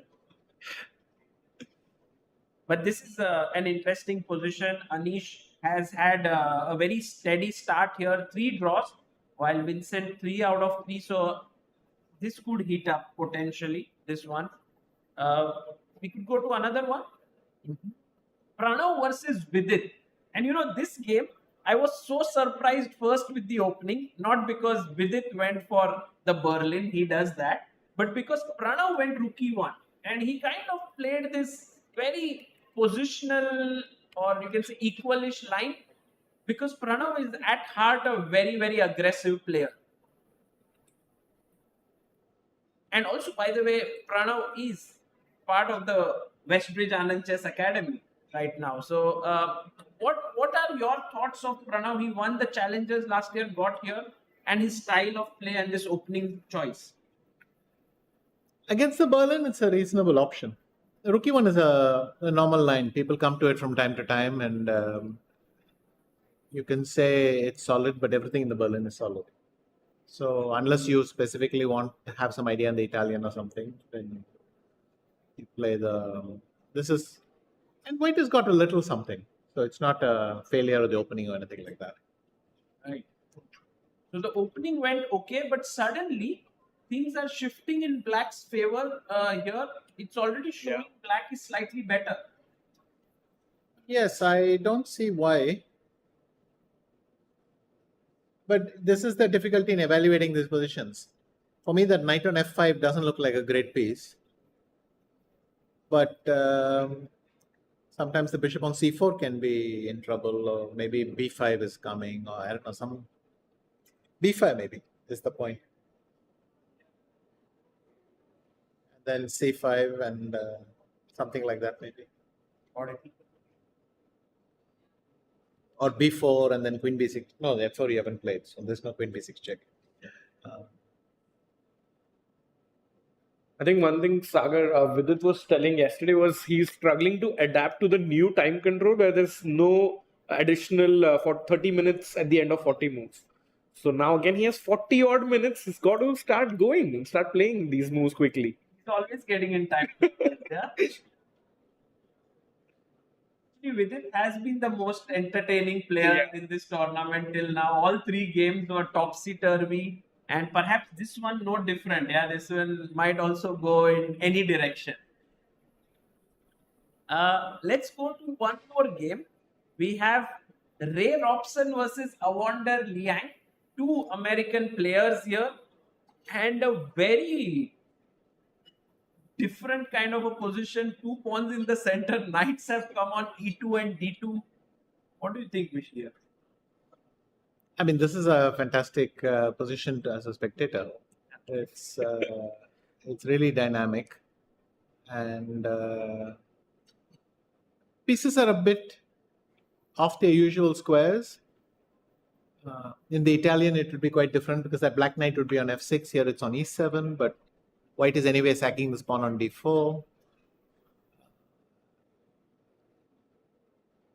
And also this white knight on d2. If I play knight takes d4, knight d4, bishop d4, this knight on d2 is 4 squares away from f4, whereas normally it would not be that far.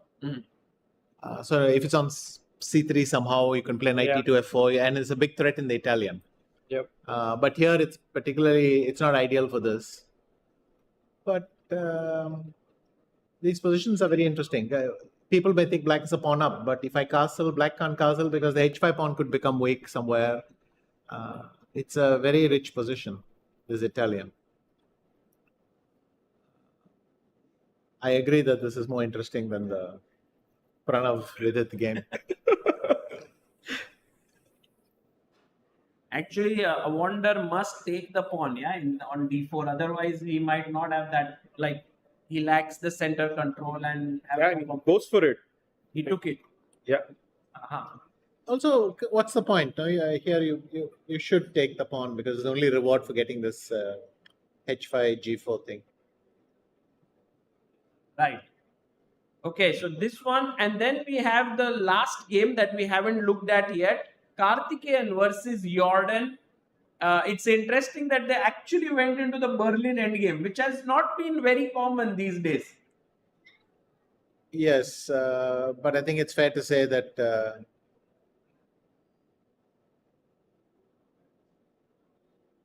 well, I don't think white has gotten anything.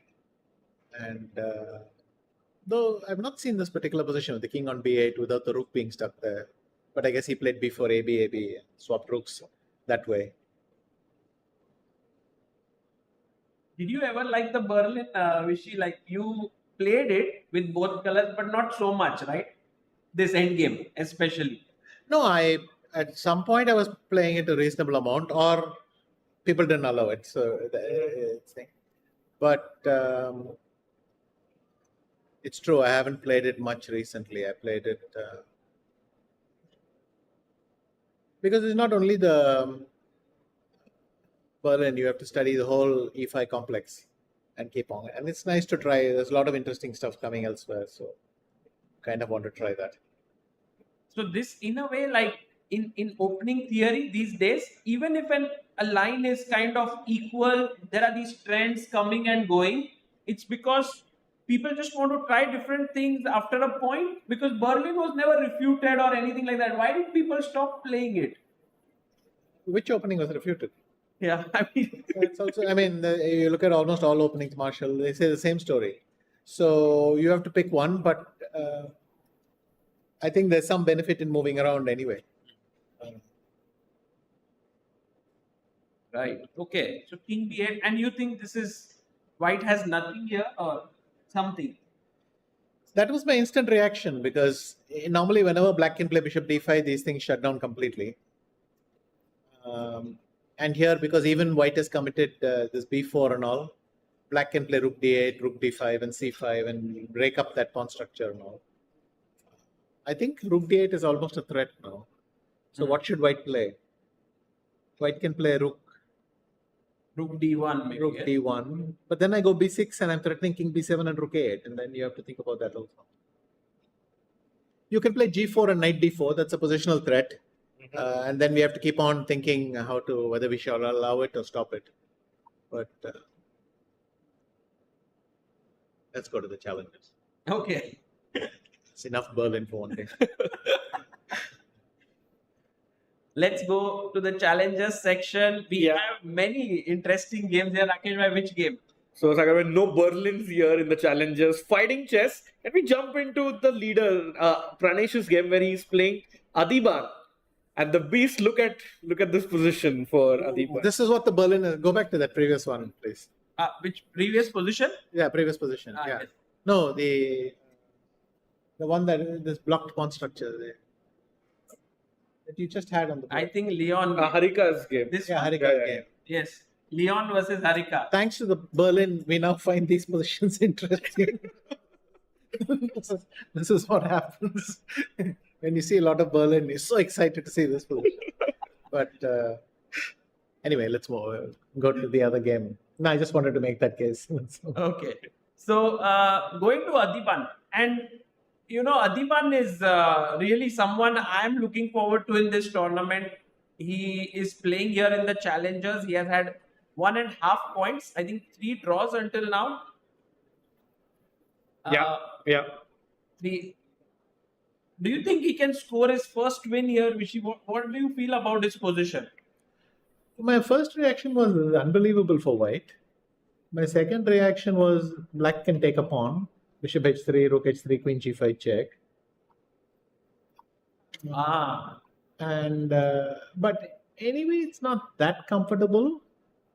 But I don't know. You're supposed to play I guess you play e3. Which is maybe rook. And then I can go queen g6. Rook e3 check, yes. But then king f8. And I didn't immediately see how big the advantage is. Maybe the advantage is I go queen d2 and kick your queen. Rook e8, yeah. Yeah, rook e8 is the threat. And then you play h6 maybe. And then you can go queen a5 or something like that. Or queen b4, d6 or some fancy stuff. I don't know. This fits like perfectly in Adiban's wheelhouse. He loves playing these positions. Adiban is someone, I think, Vishy, you know him quite well, yes? Reasonably. I mean, I have interacted with him a lot some time back. Recently, a little bit less, but because he was very, very aggressive before. And right now, so this is maybe Pranesh has to be super careful here. He can play the line that Vishy just mentioned. Let's head to one more game here of Leon. He's playing Harika. You said, you think that Leon has like a edge here? He can press around. It's his kind of a position. Definitely. White's pieces are actually in normal places. It's very typical in this close structure, which can come from Berlin, but also I think this one came from Rosalimo probably. And White's knights are in normal positions, and it's quite typical to blockade the queen side like this. You play b3, stop b5 forever, and do something. But that white light squared bishop of Harika is horrible, and her dark squared bishop is even worse. And I can do all sorts of things at leisure. I can go king h1 and try for f4 somewhere. Maybe f4 immediately works. Also, there might be slower plans. King g2, rook h1, h4. I mean, the problem is black needs knight f8, e6 to succeed. But I don't know that she has the time. Because if you go knight f8, I can hit f4 then. And then you don't have knight e6 because of f5. And so it's quite unpleasant for black. So, I mean, black's pieces are really horribly placed. That's good. Right. So, Leon maybe slightly better here. And Vishy, what do you think about the field of the challengers? One thing that is very unique in the challengers of the Quantbox Chennai Grandmasters is that all are Indians, 10 players. Like we have this in Vaikanze, in Tata Steel chess. There's a challengers section also in Prague Masters, and there is a challengers section there. But there you have players of all countries playing. Here it's like 10 Indian players, and one gets a spot in the Masters.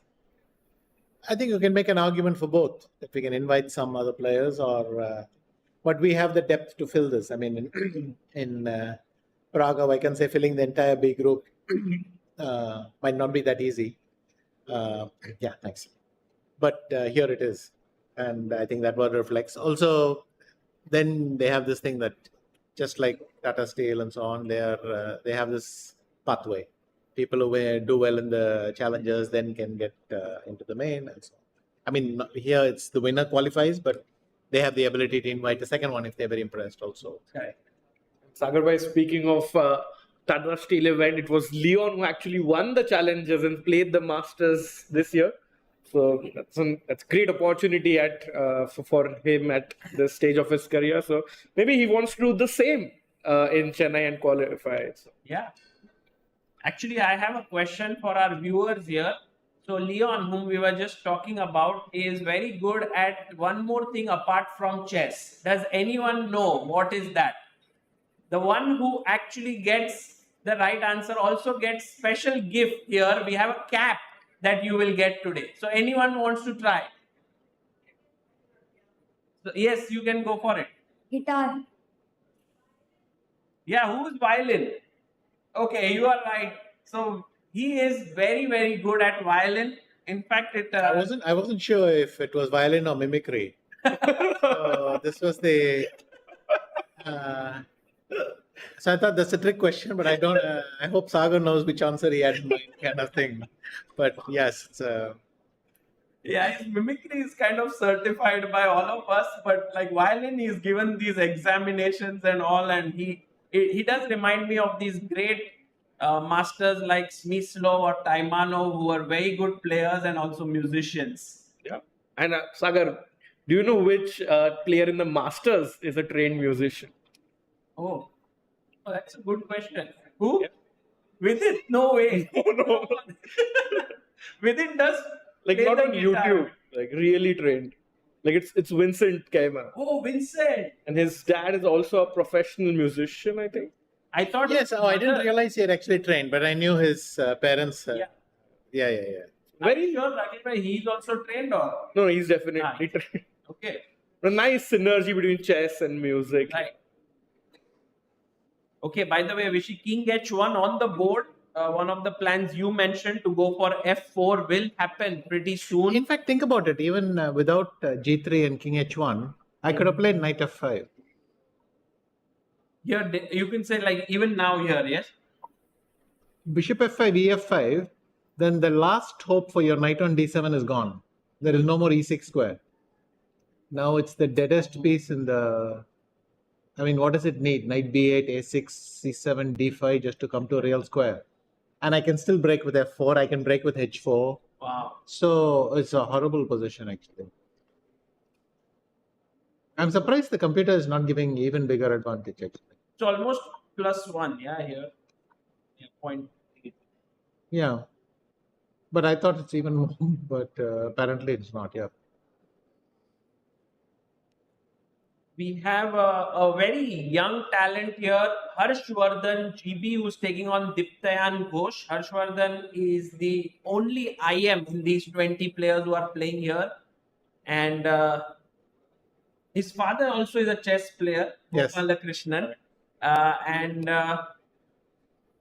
What do you make of this position, which is black? Actually, maybe we can ask the youngsters in the audience, would you take the pawn? Oh, that's a great. So you mean to say bishop takes f3? Well, he's actually done it. Oh. Queen takes and bishop h2.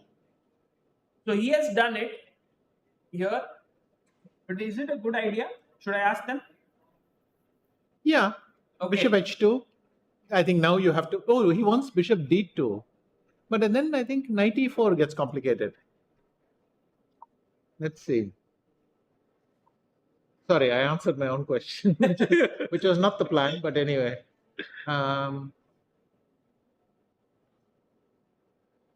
Take here. He takes on H2, Sagar. Oh, he takes here. On H2, okay. That's actually funny. I thought Bishop D2 would be on the menu. But it seems like he's just won a pawn, right? Okay, so King H1. Yeah. Now, Then I where have would to you go? escape, right? Otherwise, you will trap it. So maybe bishop d6. Mm-hmm.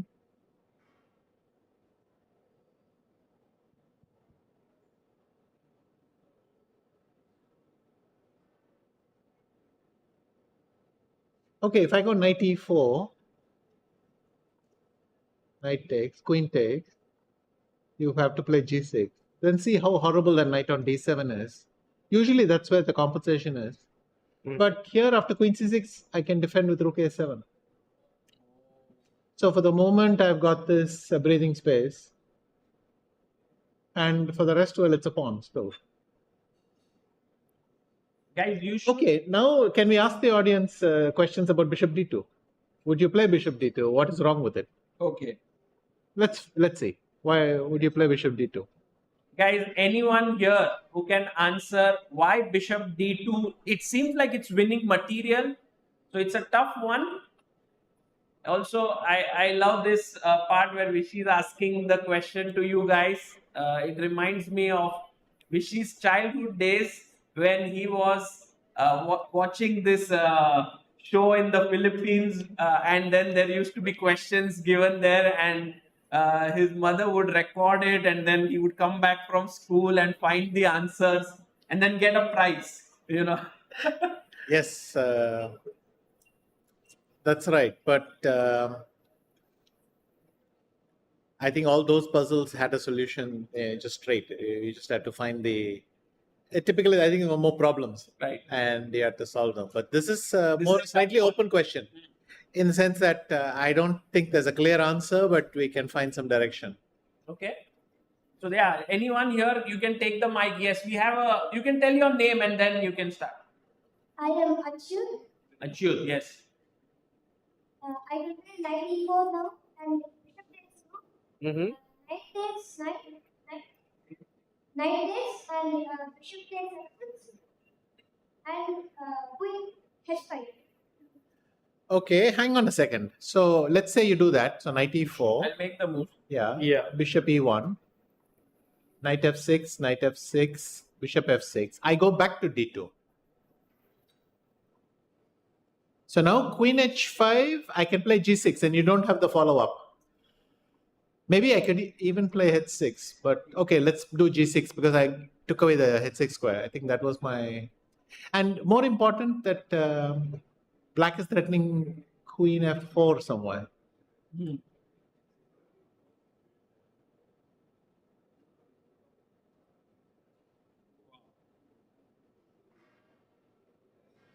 Yeah, that was very cool. Yeah, this actually Achyut calculated take on f6 and then queen h5, and maybe which is interesting. But as Vishy pointed out, bishop d2 is what had to be seen, and this gives black a very good position. So, by the way, can I ask you, did you consider bishop f6 without taking with a knight?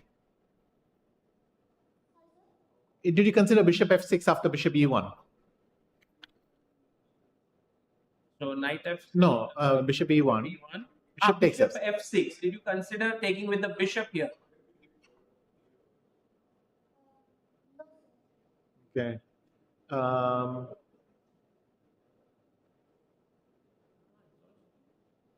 Do you think still bishop d2, there's bishop g7? Yes. Now, I wonder if the correct move for black is... What would you play as black? Anyone else also can answer this. So we're not... Yeah. Okay. Knight f6. Suppose I told you this is a draw.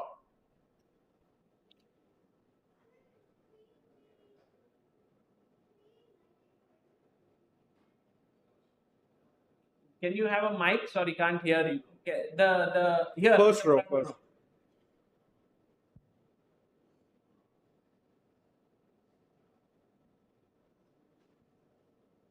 Knight into f6. Yes. Queen g3, there is the queen here, yeah, waiting for you. No, but let's say you go knight f6. Okay. I play knight takes f6. You take with a pawn. And I go queen, I have queen g4, queen h4 and draw. Yeah. At least.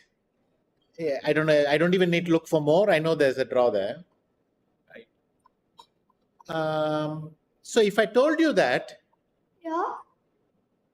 and I told you you should try for more, what move comes to your mind? After knight f6. Right? By the way, anyone else as well? So, because this position, knight takes f6, gf6, and then there is a... But white could try for something more. No, black. You mean after this? No. Well, we have arrived at the answer. My point was you can take with the pawn as well. So, Oh, sure, take with the pawn. yeah. Sorry? If you take with the pawn, your structure is gone.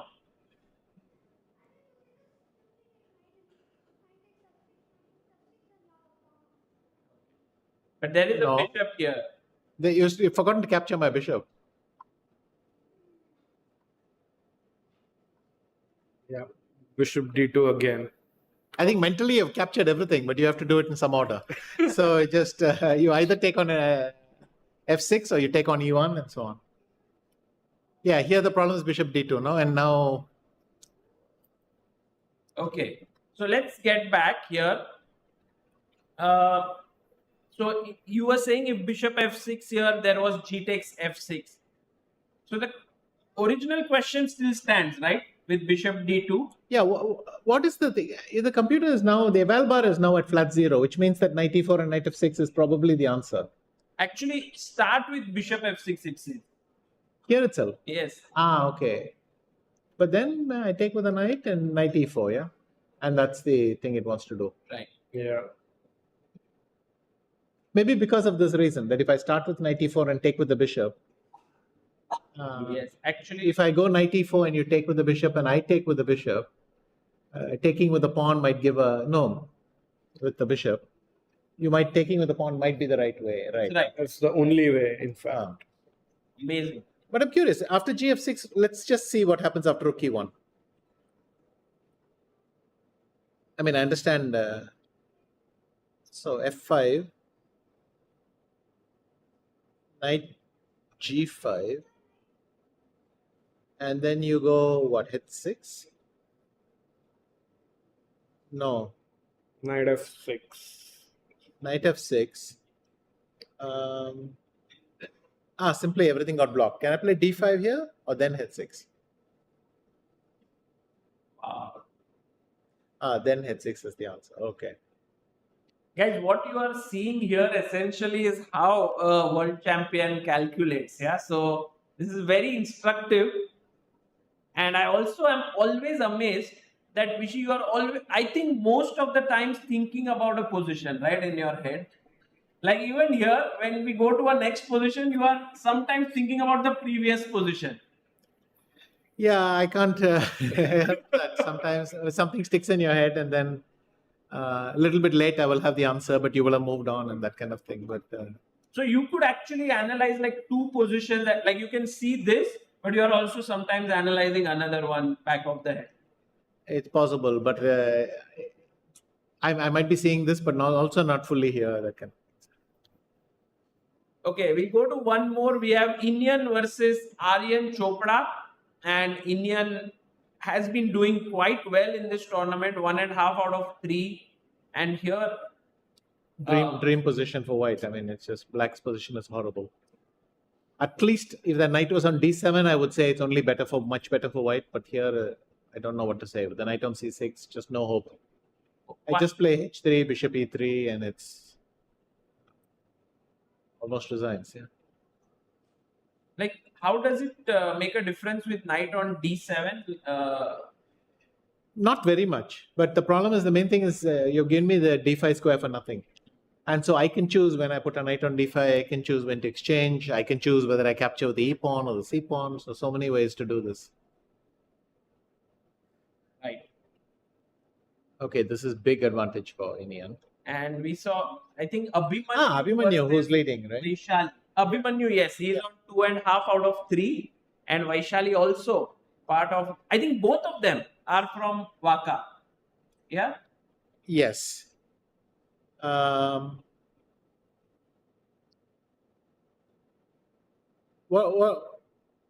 anybody wants to say what they think of this position? Oh, that's a good question. Anyone? What do you think of this position? Just take the mic and say.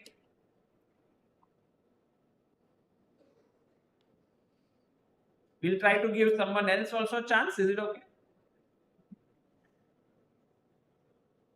Anyone else wants to try? Just what do you feel about this position? White's last move is knight e4.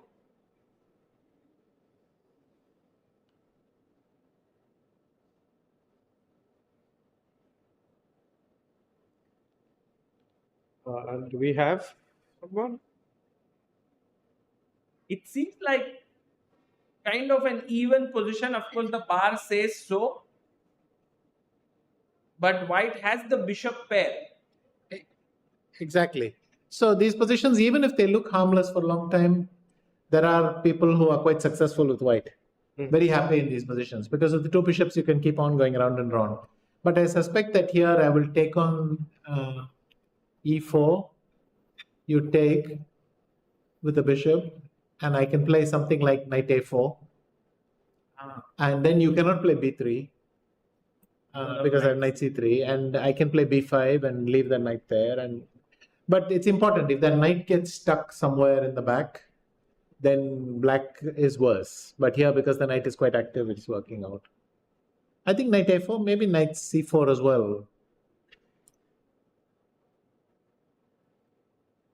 Okay, I love how every time what is happening with that one piece is always kept so carefully. Like even in that position when knight was on d7, we quickly saw that it's not having squares. And I think that's a very key point, guys, to look at the pieces, what is their potential, which square they can go to. And very quickly here, knight a4 was found. And I think maybe Vaishali, if she plays this, she can equalize. Yes, then it's almost shut down because then white is permanently stuck on b2. Yeah, go ahead. Yeah. That I feel like the white has like the slightly advantage with the bishop pair, but mainly the position is equal. Yes, I think that's. I mean, just that even though the position looks equal, it doesn't mean it is equal. You should be careful with black. Computers will play this very easily because they'll put the knight on the right square without any problem. But many strong players have lost these kinds of positions of black. So that's why I wanted to just highlight that. So while very good job. Thank you. While Vaishali thinks definitely would not like to lose, especially on her brother's birthday. So Prag's 20th birthday today. Okay. So falling out of the teenage.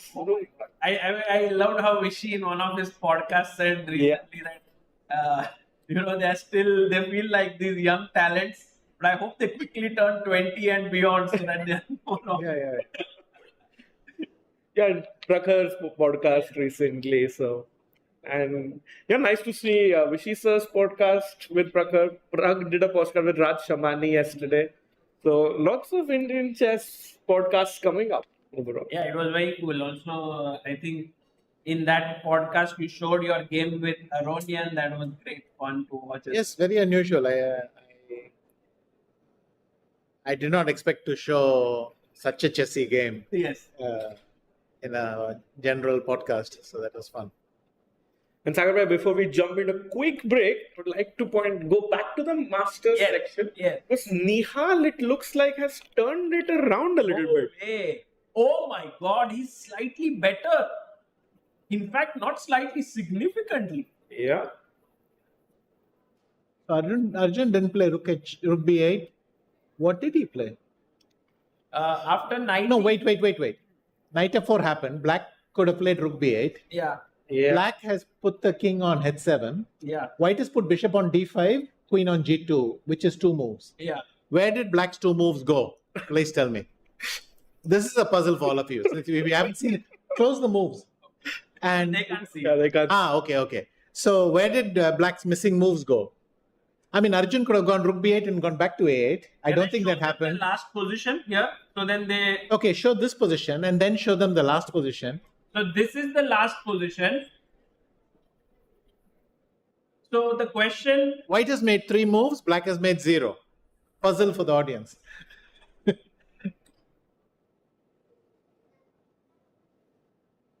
What did black do exactly? Because black's position has only improved, made 1 move, while white has done these 2 moves, and it's black to play. Have you seen these things where in analysis where somebody will say, I can do this, and then I can do this, and then I can do this, and like Arjun was asleep, and then suddenly he puts king on h7. It's 3-1. Yeah, it's like it's 3 versus 1. Yeah. Like Arjun has gone for a walk and Nihal made 3 moves. Or maybe all pre-moves. Exactly. I think that was the answer. Nihal made 3 pre-moves. Arjun just came back and sat and said, wait a minute, how did he play 3 moves? And he's wondering that. But I think Nihal has made the first pre-move in an official game. OTB game, yeah. Over the board free moves there. But Suddenly I looked, there's a king on h7, there's a queen on g2 and a bishop on d5. Where did black's moves go? But on a serious, this looks trouble for Arjun. It has to be, no? It's three moves.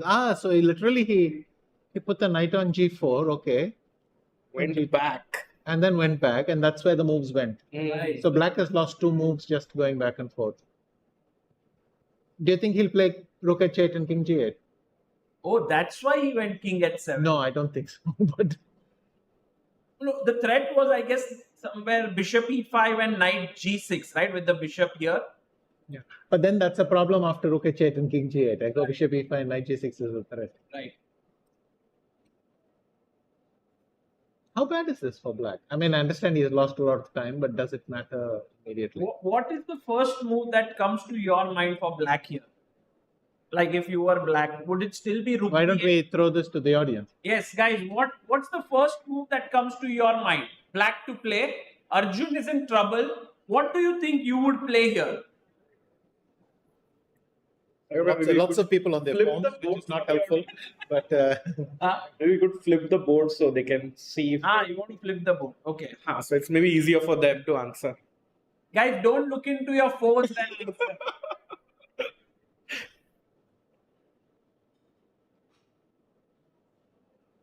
okay, go for it, guys. Don't be nervous. Yeah.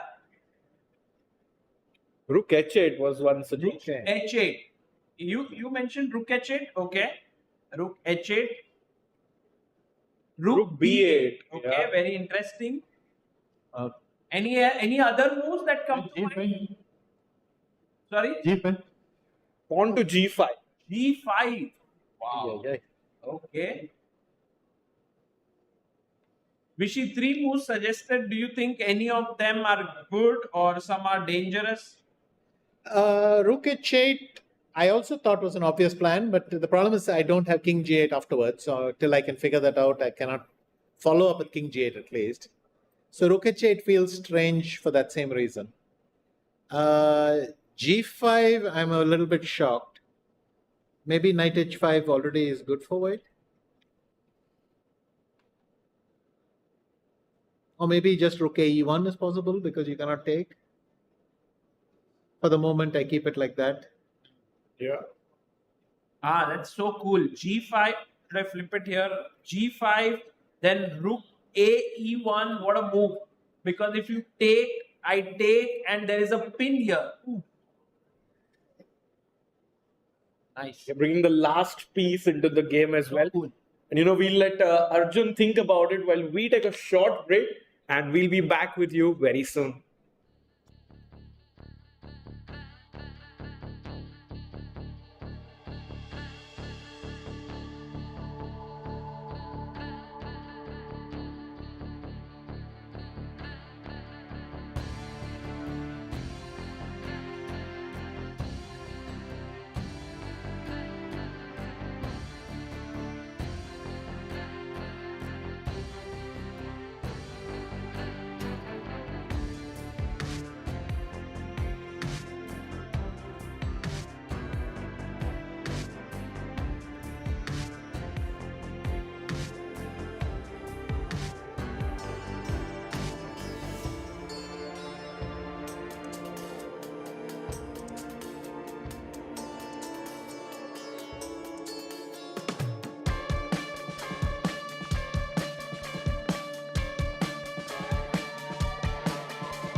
Welcome back, everyone, to the fourth round of the Quantbox Chennai Grandmasters. And what a day we have here! It's a Sunday in Chennai, but with us are two Grandmasters on the panel, and one of them being five-time world champion Vishy Anand. Sahaj, welcome, Vishy. Thank you for another segment with you. It's so much fun to analyze. And a lot of things happened in the last 10 minutes. Yes, except here, where Looks like they're thinking still. okay. Yeah, as we were discussing this game, do you want to jump to Robson's games first, Sagar bhai? Yeah, We can take a look and see what's going on there. So White got a dream thing. He put the knight on e5, g5, and okay. So let's just try queen c2. attacking the knight. Yeah, and now first we'll go through the garden variety trap. Knight g3, Okay. fg3, Yeah.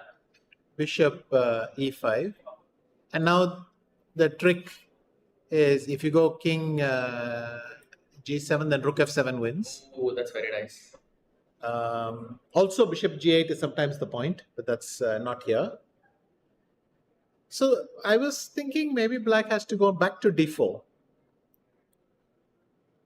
which buys a little time, because if I go bishop h7 check and then queen here, then you're in time with knight e6. Something like f4 now, yeah? Yeah, f4, because if you go obviously bishop g8, I solve two. I protect h7 as well, Right. which is the key point. But You remember, sir, last time in Tata Steel, I asked you about the golden pawn. And everyone has been, I asked you whether this is an important pawn, and you said, no, there's no such rule like that. And since then, everyone has been using that against me. And I just remembered this because of the F pawn we just pushed. okay, yeah. But yeah. Sir, there's nothing like golden. No, Vishy sir refuted that. So when Vishy sir is not here, I'm very much about, You very much convinced us. No, I convince you when Vishy sir is not around. But when he's here, then I'm quiet. I've forgotten the question. What exactly is a golden So pawn? whether there is such a thing as a golden pawn, because when generally you push the f pawn, you often weaken the position. So I was taught this by Grandmaster Vladimirov sir during like a one of our camps in Kazakhstan, and I remember for 2 weeks all I heard was just the golden pawn, and it stuck with me forever. Yeah, well, at least I don't, I don't know about it. But, yeah. But this is quite significant progress for White. I mean, when we saw it last, they were here. Oh, he found knight f3, which is strange because he has not even castled yet. So now bishop takes b2 looks interesting to me here. They said bishop takes f7, or are you just going to sack something? Actually, bishop f7 works because if you do this, I go queen b3. Now you can, if you go back to the 8th rank, then queen b2 will attack your rook. And if you come to the diagonal, then it's check. So you don't have time to capture my f3 knight. You go king g7, then there is queen takes b2. Yeah. Yeah. Got it. So So very nice line. where did he go? Bishop f6. And e5 happened as well. Now bishop to g7. Wait a minute. What happens here? I think just queen f3. Yeah. If gf3, then there is queen takes f3. Yeah. Because if ef6, then I can play fg2 and I'm winning probably. Yeah. Oh wow. Oh, queen takes. Yeah, you can play bishop e6 or something, and your king is more or less. Knight f5, queen e2, king f8, and where's your attack kind of thing. Oh yeah. You're right. So this was nice. Knight g5, d5, bishop d3, knight f5, and just castles. Nice stuff by Ray. Okay. It's a bit interesting because previously, black seemed to be doing quite fine, but then where do you think exactly black went wrong? No, we are not paid close enough attention because knight f3 seems to be very principled. The knight gets to g5. I was just explaining it takes 4 moves to get to f4, but here it just got to g5 in 2. So, good point. We weren't paying attention. Right. Arjun is still thinking? So let's go to Arjun's game against Nihal Sareen. And after Queen G2, Arjun is still thinking. He's down to 16 minutes. Nihal has 50 minutes. But Nihal must know that he's got this in the bag almost. Right. So he must have this feeling like, I've got to make sure that I bring this point in. Especially after missing the win against Anish and quite a very good position against Vidit also, right? Yes. Right. So Close to winning. Yeah. But somehow the clock is ticking for Nihal. So Arjun has made a move. It's not updated on the board. Is it rook b8? Yeah, if we can have a close-up on the board, maybe we can have the move for us. I think the move is rook b8 side, right? Rook b8. Yeah, rook b8 is played. I can see it on my screen. Although this screen is not, okay. broadcast is there, but this screen is what we can see. Yeah. The rook b8 is played. Okay. Okay. Oh, I think I see the problem. And so now, yeah, Arjun having around 21 minutes and Nihal having 44 minutes at the moment. Okay. And he's still thinking. And I think this is one of the big, since I've seen the position already.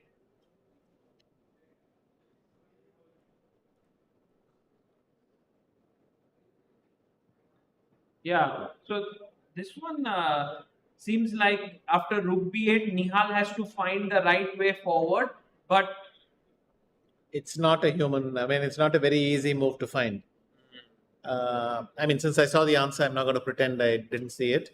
D4 is the correct move here. But exactly now, weakening e3, and it looks like knight g4 is a decent defense for black. So to understand that this is the best move, I think it's not that trivial. So what's the difference between playing something like d4 and sort of preparing for it, maybe with some rook e1, and then playing d4? Admittedly, I would lean towards rook e1. I might find knight e4 because if you take, anything pointing in that direction is a good thing. Of course. And the thing is, when you have the d5 square, you'll constantly put the bishop and the knight. You'll alternate there and for maximum effect. I think I would find both rook e1 and knight e4 before I found rook e1 and that I would find d4. But correct. So in this position, Sagar, we were talking about the move knight e4, which let's have the board. Yeah, now we can. So knight e4, which sir mentioned, is maybe a more practical try here. Black goes knight takes e4 and bishop takes e4, and he says this is a very, very good position. But the main move by the engine d4 seems a bit computerish. Yeah, that feels unlikely. Yeah, to be fair, I think now the engine is d4 is just minuscule fraction ahead of knight e4. So knight e4 seems to be very playable. Funnily enough, rook e1 it's least enthusiastic about. It seems like a very natural move, right? Getting your last piece into the game. Yep, absolutely. But I think the problem for me is after rook e1, knight takes d5, he's gone knight e4. So knight e4. Nihal playing one of the best moves here. Nice. So your suggestion. But this feels very natural. But anyway, after rook e1, so rook e1. Computer wants to go knight takes d5. Yeah. And doesn't want to go knight takes d5. Apparently, queen g5 is the answer, but that looks a bit difficult. I would not consider cd5 here. Because I would think, well, I've spoiled everything. But in fact... cd5 is the move, yeah? Yeah, cd5. Wow. Okay, it's changing its mind all the time. But cd5, I would think cd5 is a failure of White's plan almost. But how? What exactly, even after knight e4, to me, it's not very clear, like after, let's say, knight e4, bishop e4, what exactly is White's advantage that is so much better? Is it the d5 square or the weak king or... Just first of all, for me, the things that jump to my mind are knight d5 and rook f4, rook f1. So that's one plan.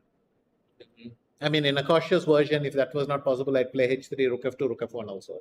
Because once I build up that kind of mass, then f7 will collapse. The obvious idea here is bishop on d5, knight to g6. So you'll have to decide something for that. And the thing is, where are you going to put your bishop and all that?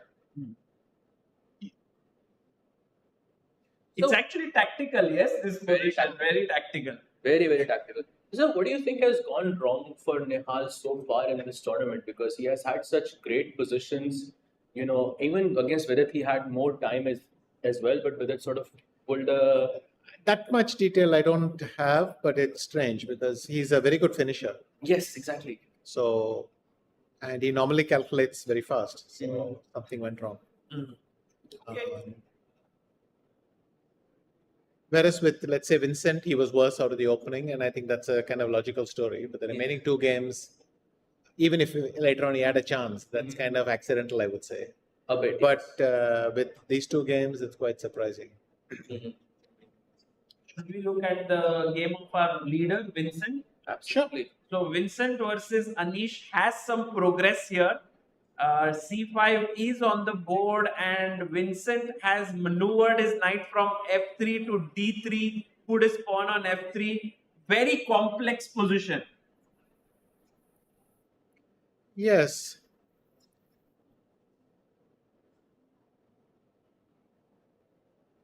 Do you think white is slightly better or black is? I feel white should be better, but I see the eval bar is at flat.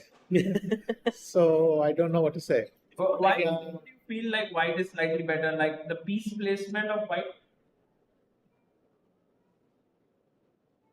I just feel.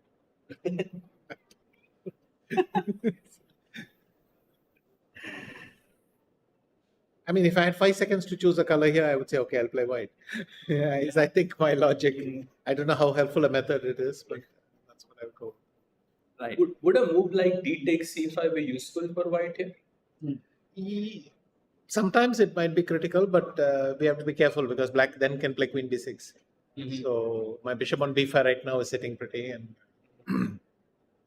Okay. So right now it's roundabout even and Vincent is putting some pressure.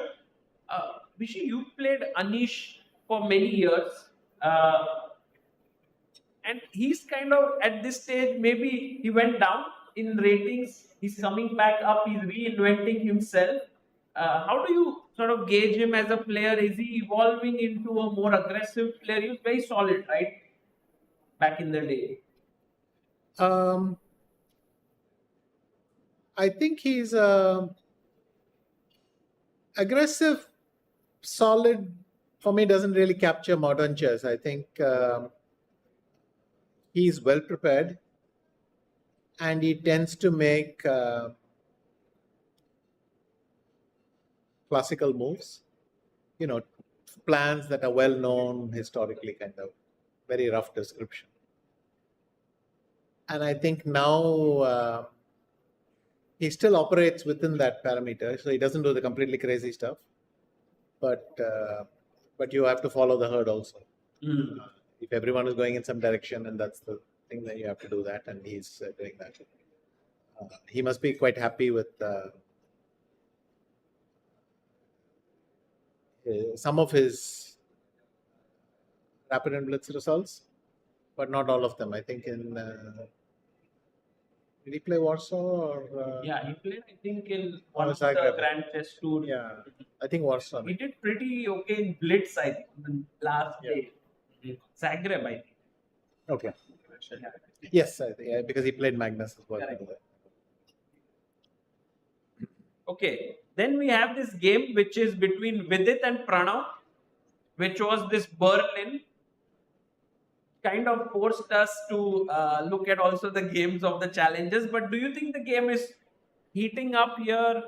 Still, It's funny, the black knight doesn't have a single move. There's no square for it, but the white knight is also trapped. It doesn't feel obvious that these pieces are trapped, but then the black bishop on e5 is trapped as well. The white bishop on d2, it's not trapped, but it can go back to c1. So the pieces are kind of stuck in their place. None of them are in any imminent danger because they're all trapped. Black cannot attack the white knight because he can't move a piece to attack it. And white cannot move his white knight on e4 in order to attack f5. And so this is a very strange position to play in that sense. Kind of stay like a zugzwang here in the center. But Vidit has doubled, and so there's a lot of tension there. If any piece clears, then suddenly that it becomes very powerful. And optically speaking, do you prefer white here or do you prefer black here?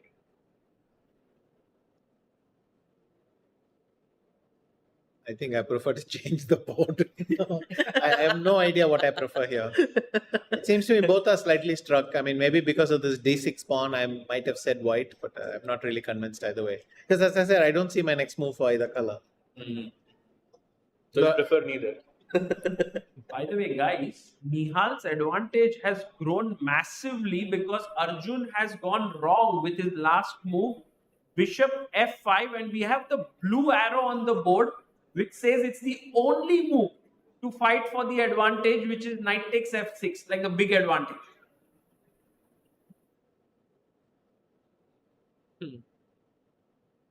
Actually, there are two moves I see in here. There's also knight g5 check apparently. Yeah, I don't see why it's not working.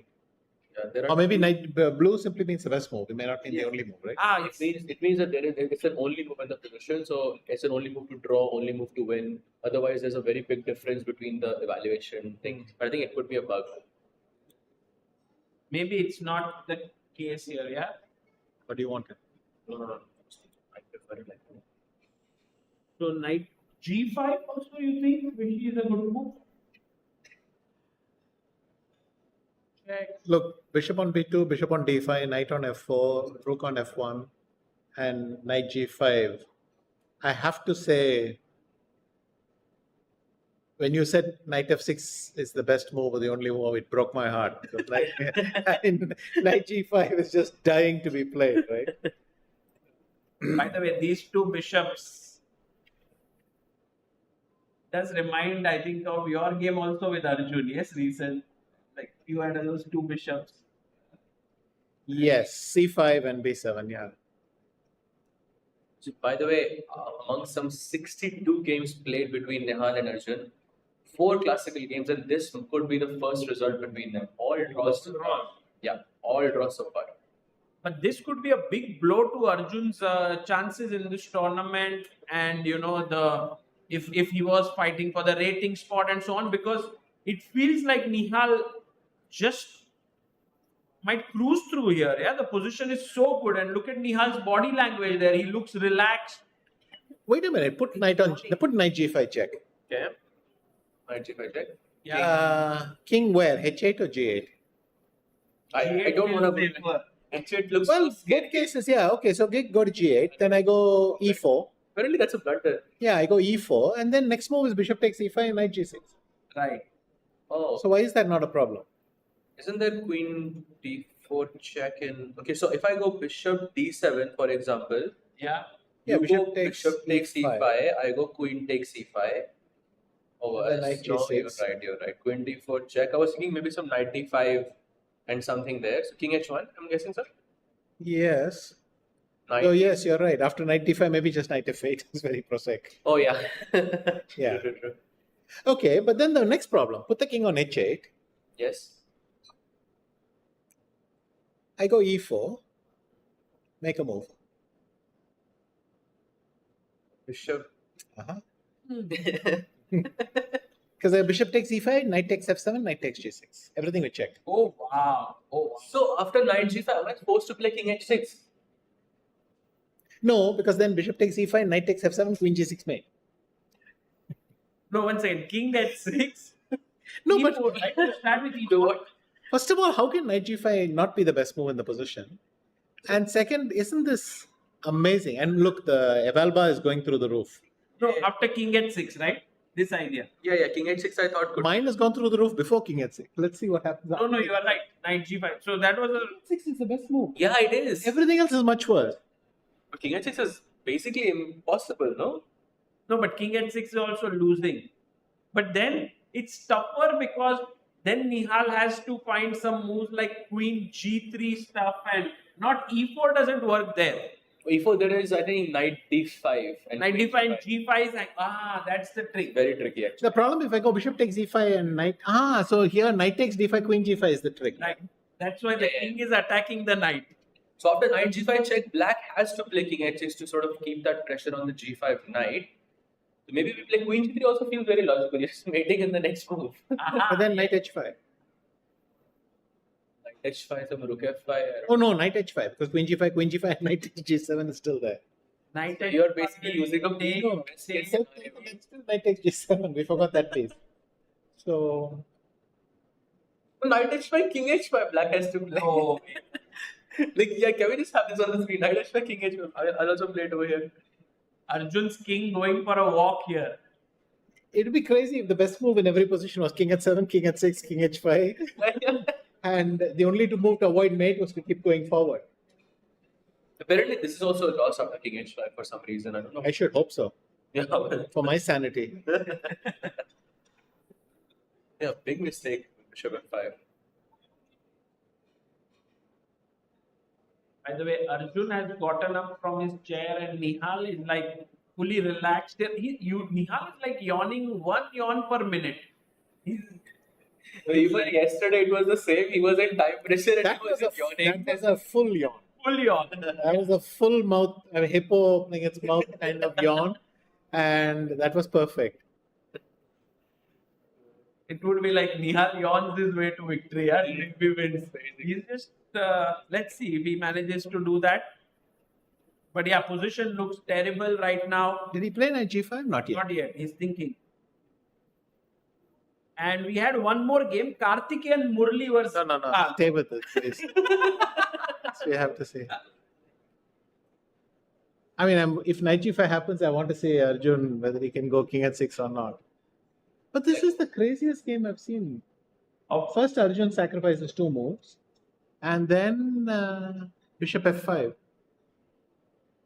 Yeah, bishop. I mean, I understand they don't have comms, we have comms, all that, but come on, what is going on here? Maybe Arjun just got into this kind of tilt in the game, right? He made one bad move, then another, and it's kind of tilting away this position. For me, this game is just very hard to explain. So, I have a question for you in this sense. Nihal's opening preparation has been very, let's say, interesting and very strange at the same time.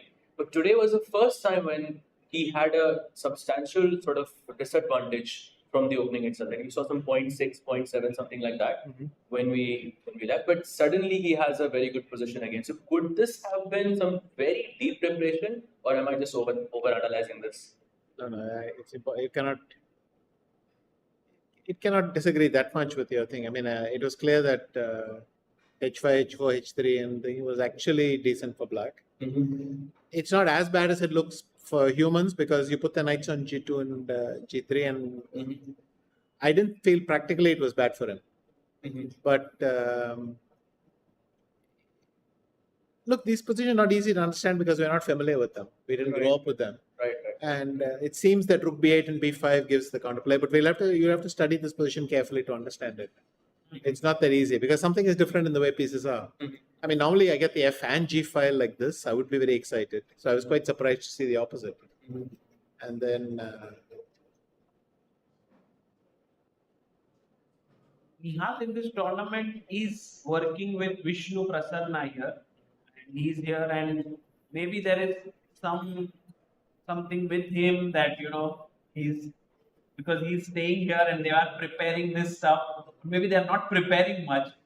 They're just coming to the game. Each day there is something new. Some close Sicilian stuff and so on. Especially that game against Anish, with that opposite colored bishop. It was so thematic until a certain point. For sure. Vishi, I was talking. Maybe Vishnu is sitting there thinking what movie we'll watch tonight. Or maybe Vishnu is in the room thinking what movie we'll watch before tomorrow's game. I don't know. No, I'm kidding. He's probably working on some scheme like this. But Nihal's openings have been like this for a while. He doesn't seek out direct struggle. He's looking for things to be able to play. It's difficult to say because they keep on switching time control, so it could be just practical. I prepared this for that time control. This looks so, done with the game already. He's doing all his stretching exercises. Stretching, all the yawns. It's like maybe all of his energy is spent, sort of exploring the position. What are the times? So Nihal has 30 minutes left. Arjun has 15. Yeah. Oh, he takes on f6. Wow. Interesting. Nihal playing like what the engine wanted him to. Maybe do they do post-game interviews? Yeah. I know what. If Nihal says, yeah, no, I'm not gonna. But you guys should ask him. Nihal says, yeah, knight g5, but I didn't like king at 6. I'll be a fan for life. I mean, not like king at 6. But it's quite possible that he. Look, even when I saw knight f6, I realized it's good because nothing changed. My bishop is still on b2, it's still on d5. It looks good for white. But if I had knight g5 check. So maybe after queen f6, there is knight h5, I think, right? Maybe he likes that more. Knight h5 and rook f5. Rook f5, right? Yeah, you can show that. Maybe that's what he likes more. Isn't that just winning? That is winning. But what is you have for bishop f6? Same knight h5, in the same position. Bishop h8. I wanted to stack on f5. And queen h3. Yeah, queen h3. So something there. I didn't calculate that. So it's just knight f6. What did he take it with? Bishop takes. It okay, thank God. And now knight h5. Now knight h5 anyways. Can I? Knight f3 doesn't help me. Knight f3 check. Rook f3, bishop b2, and rook f1, and then you're still kind of stuck. Yeah. Wow. Oh, I also have rook f5, no? No, sorry, there's rook g8 at the end, never mind. I can come back g3 and still play rook f5. So, yeah. No, but rook f5, bishop a1 is a bigger problem. I was thinking rook f5, g5, d4, but I missed rook g8. But yeah. Oh, that. Okay. There's this rook g8, which is quite nice. My idea was to have this queen g7 and b2, both of them attack. Yeah. Too much talent. But wait, rook f5, you go bishop takes a1. What's the point? Rook f5, bishop takes a1. Queen h3 or something. Yeah. And if gf5, knight f6 check. King g7, queen h7 check.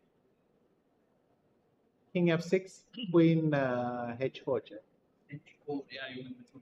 And I win the queen. Then everything is collapsing. Okay. We can't mate on e5? Oh, that's tragic. I was thinking that queen h6, queen f4, but I tried it. Yeah, it's not working. Queen f4, king f6. Queen h6, king e5, queen g7 I tried. Queen f6, queen g3, f4. That's the problem. Otherwise it's fine. Yeah. That's tragic. So here instead of queen h4, king e5, you go queen h6, queen g7, queen f6, and now queen g3 you have f4.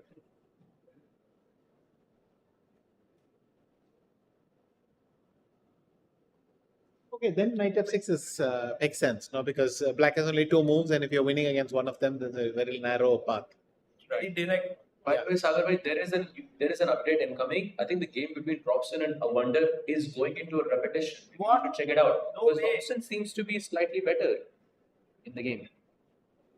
Oh, they repeated this way. 94. Seems a bit strange, no?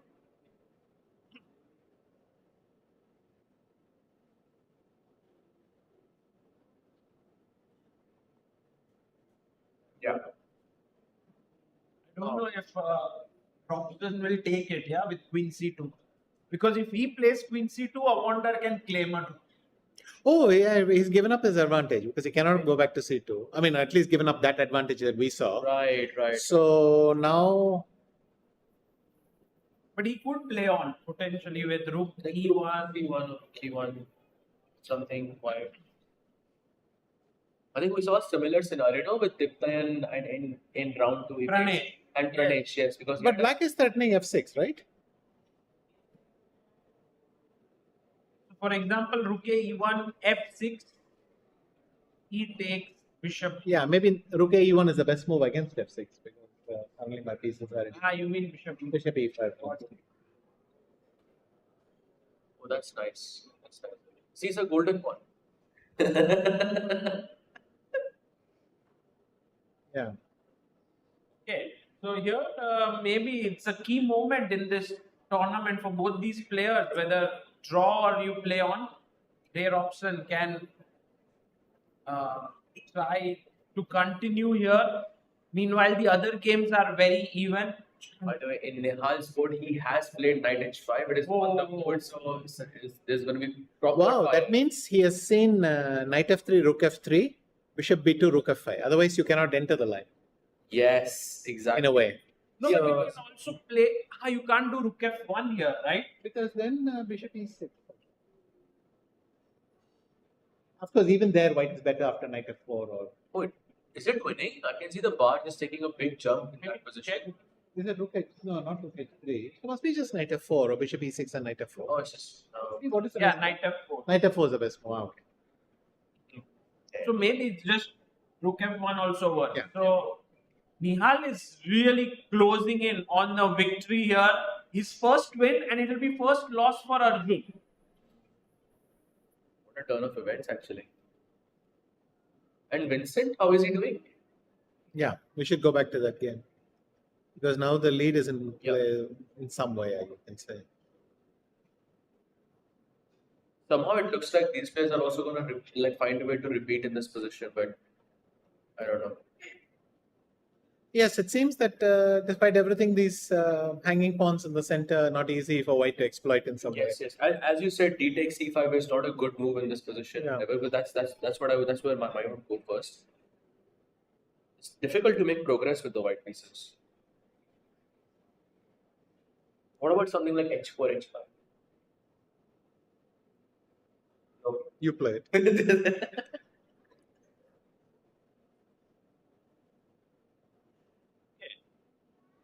So this is Shall we look at Vidit's game? Yes, let's look at Vidit's game. Still very even there.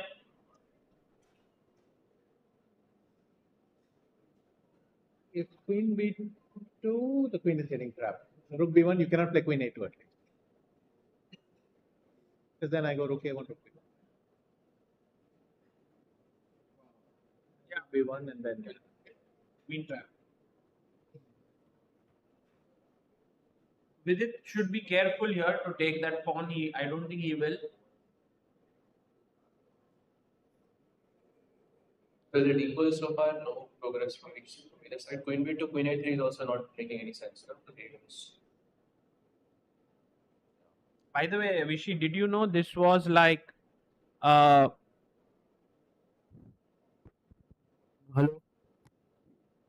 This was like Vidit's first classical event after nearly 9 months. His last event he played was in November. So he hasn't played much classical chess.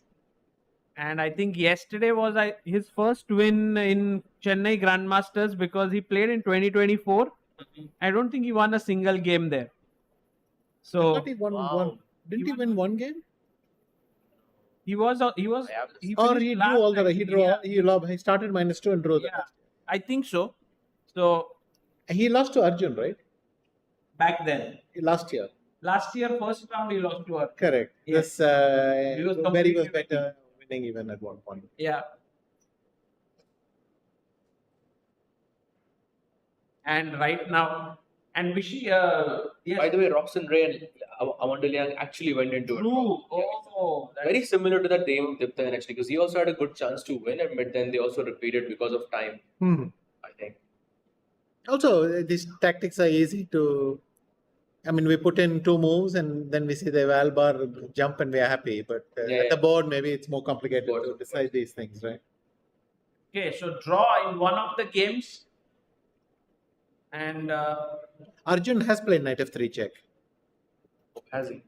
Wonderful. So we might see that line. Sorry, Sagar has been trying to see this game for a while now, and I've not given him a chance. But if you want, we can go back there. No, it's fine. It's fine. It's fine. So knight f3.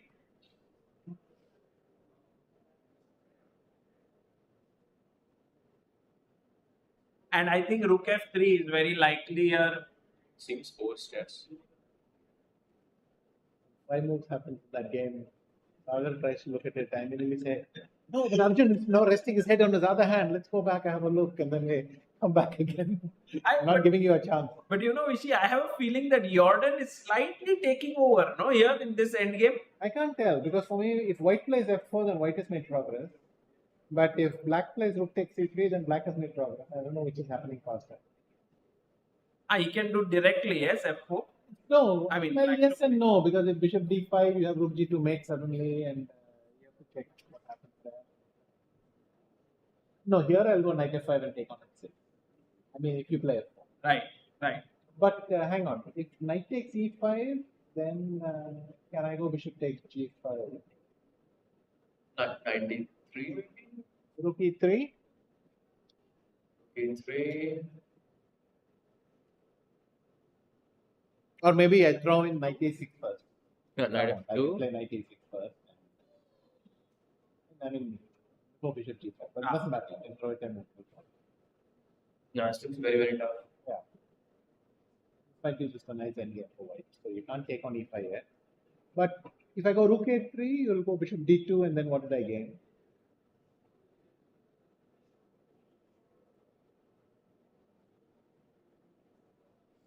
Yeah, maybe so. Then we should go back to the leader.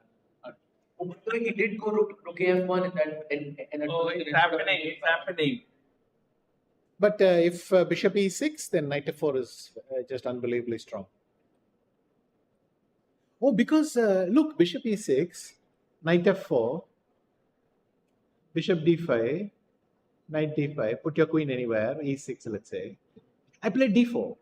And your bishop, then you have lost the bishop also. I get the f6 square, g5 square, everything. So it'll just be total destruction. This is such a nice move. I think just blocking the bishop and winning it there. I think this is a position where white doesn't want his opponent to resign. It's such a good position. You know, you don't want to. You don't want the game to finish. You don't want the game to ever finish. It's. Yeah, it's so very good. Wow. Oh, he goes queen h4, which was the best move, I guess. Yeah. No, he will still put fantastic resistance. The question is, I think you just have to take on f5 and take with the other rook and. You just take twice. So yes. take. Because I always have knight g3 for any rook g8. So if g8 here, you can. Knight g3. Knight g3. And then this is very good compensation. Correct. And if bishop e5 or something? Bishop e5. Queen f3 maybe. Yeah, you're. Wow. Oh, rook h5 is the thing. So rook g3, h3, queen g3, and this beautiful game finally ends in an endgame. So. Which should be winning for Nihal. Yes. As he wins this pawn. But yeah, this could happen potentially going into such an endgame. Yeah. Vishy, we have like 5 minutes with you. I wanted to ask you one question. I was with someone here in Chennai and who saw you at the Tal Chesscom when you were a little kid, and they narrated to me the kind of visual, and it's in my mind, that you used to be there, and there was one board which was a very special board, and you used to play there like the entire day. On Sunday and on weekends, it used to be from afternoon, and on the weekdays, it used to be in the evening. And you would not get tired. It was winners to stay, and you would keep playing on and on and on, always. How would you do that? Like, I mean, is it accurate? Do you have these memories of Tal Chess Club? That's a pretty reasonable description. I mean, of course, we had winners stay. So if you have a good run, then you tend to stick around. But I mean, if you're, whatever, I was 10 or 11 years old, stamina is hardly a problem. So that's also helpful. But what is it about chess that made you fall in love back then and has stayed intact even now, all these years? Because I see you analyzing many times, you still get excited so much and you're looking at these lines, you want to know what's happening. What about chess just attracts you so much?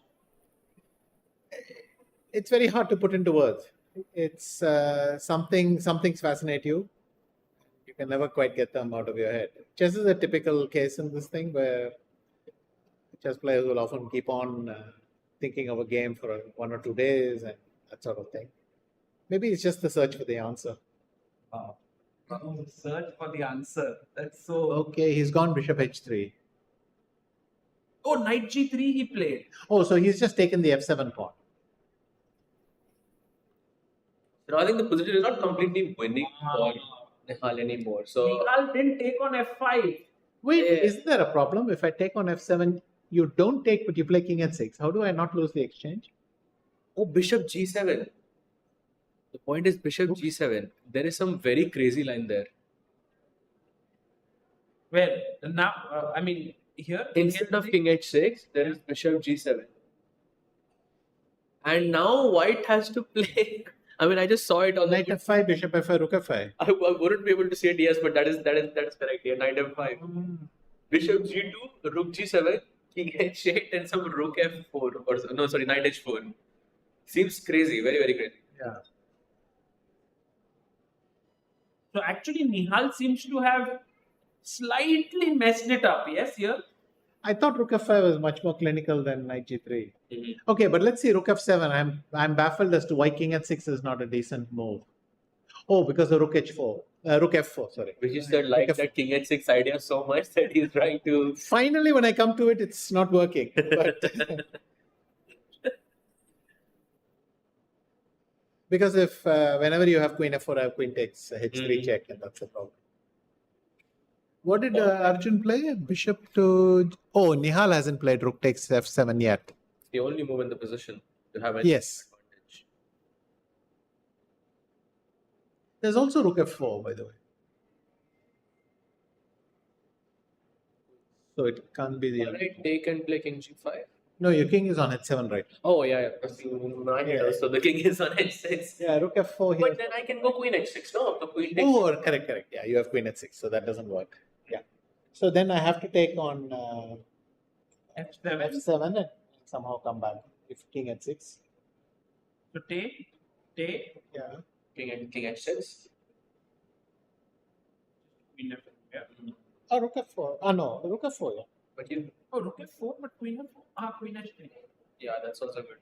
That's another. But usually, this is the still movement. winning, yeah, then for Nihal. Sorry? It's still winning for Nihal. No, but he doesn't have to play rook takes f7. He will go bishop g7 straight. Ah, yes. That's the bishop only g7. move I think where... And then you have this knight. By the way, let's just do take back one move. Knight g3. Before knight g3, let's see the eval. It's plus 2 points. Okay, Something. and after knight g3, it has dropped to Plus 1. So the worst good move in the position, something like that almost. Yeah. Keeps his chances alive. Yeah, but very much. I mean, big advantage, but This is the moment when Nihal usually has a slip up, I think. In the past, at least, he's had a good position, but one sort of inaccuracy and then the game kind of goes like. By the way, we are now close to our next break, and before we take one, and Vishy will be going back. Vishy, how was your experience at the Chennai Quantbox Chennai Grandmasters? How did you like the overall arrangement? Did you see the playing hall and everything? no, I haven't had a chance to go inside, but I think it's certainly this commentary setup is very nice and gives people a chance to engage and have a good time. So that's a very good thing. And honestly, look at if you have games like this, then it's perfect. Yeah, well, with such games every day, and yesterday also there was so many decisive games. Or was it day before? Four. Yesterday was 4 out of in the top group. And yes. By the way, shall we quickly scan the challenges? Okay. Also, sir, it's also Divyan's birthday today. Oh, okay, He's okay. playing. He's playing on his birthday as well. Prag and Dityan both, yeah, today. Yeah. That's insane, no? And which year is Dityan? He's 96 or 97. I think 98. Oh, okay. 98.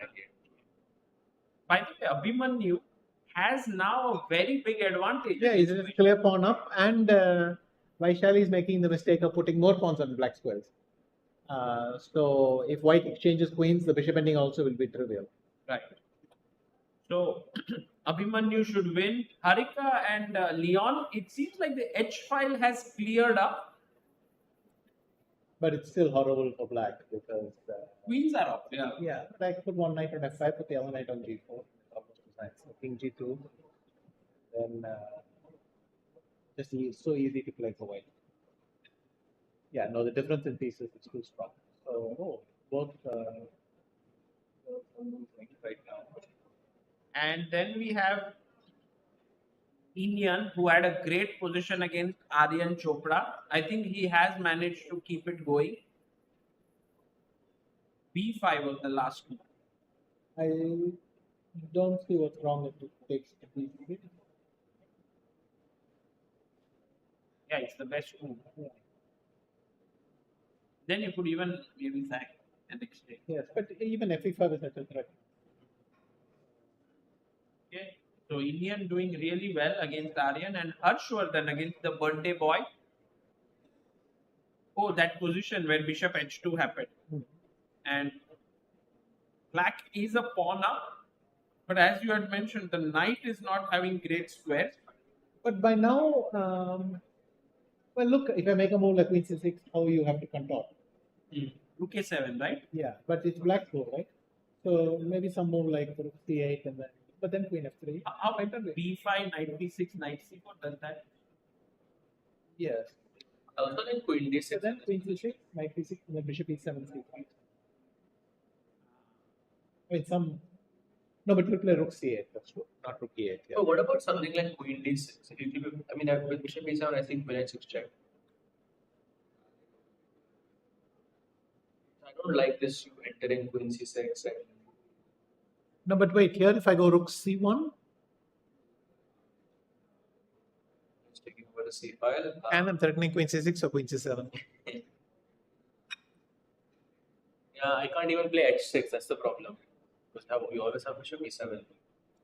Yes. That's the problem, yeah. I was kind of banking on that. Yeah, looks like a tough position. I think today also, oh, by the way, a draw between Adiban and Pranesh. Yeah. So Adiban couldn't convert his edge in that game. And that's a draw here. We had left it here, bishop h3. And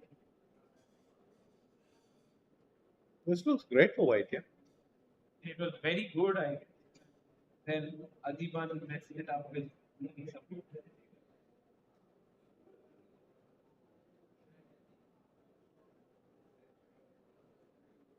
Oh, nice. Yeah. So Pranesh is still the sole leader, no? It was him and Abhimanyu, I think. No, Abhimanyu, yeah, Pranesh is on 3, but Abhimanyu will move to 3.5 because he's winning against Vaishali. Right. But guys, a great time we have had with Vishy Anand. Let's give a huge round of applause for him for coming here and gracing the Quantbox Chennai Grandmasters. Thank you, Vishy, for your time. And we will take a short break and be back on the other side.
Welcome back, everyone. We are back with round 4. Sahil and Kincho alongside me. Let's jump right into the action of the Masters section. I cannot tell you, the games are going crazy in the final moments. We have to jump to the Nihal against Arjun game, which is the spiciest game right now.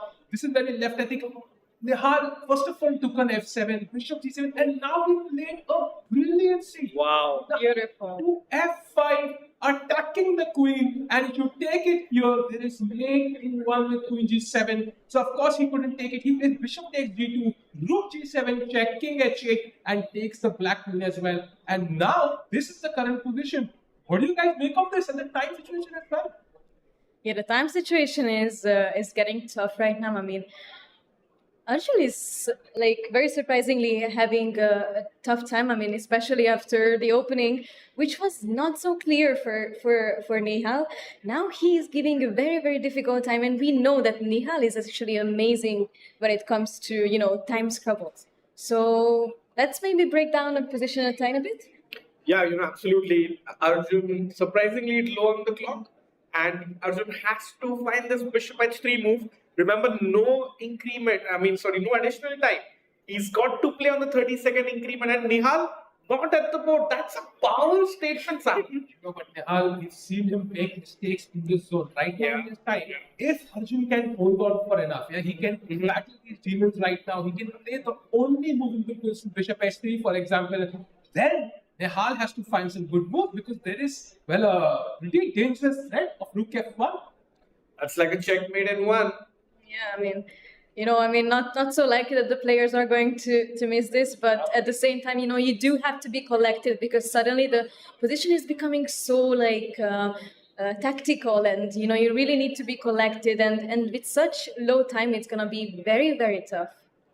I have to say, I love this time control. We are in current situations when both players don't have any time, and imagine if both players now get like 30 more minutes to think. Like, it just changes the dynamic of the position. I love it.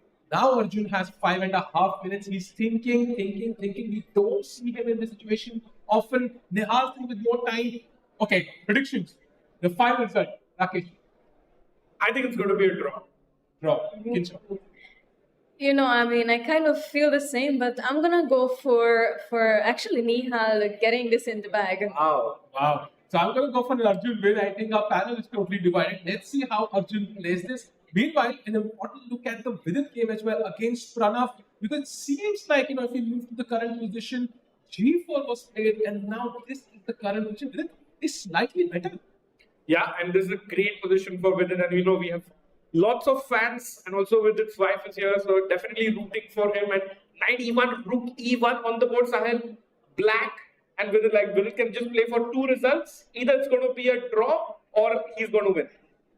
I think this bishop is a strong piece. Bishop g7 just to trade it off. And what do you think about the time situation? Both players roughly having the same time, but I think even here we're gonna see some blunders happen pretty soon. Definitely, the players really have to still be so collected and calm, because otherwise, just one small mistake and the whole game can slip out of your hands. I mean, we have seen this before in this tournament even, and it's difficult, but these players have to be prepared for such situations, and black is threatening by a lot. I mean, just look at those 2 rooks on the e file. I mean, you don't really want to get trouble with them.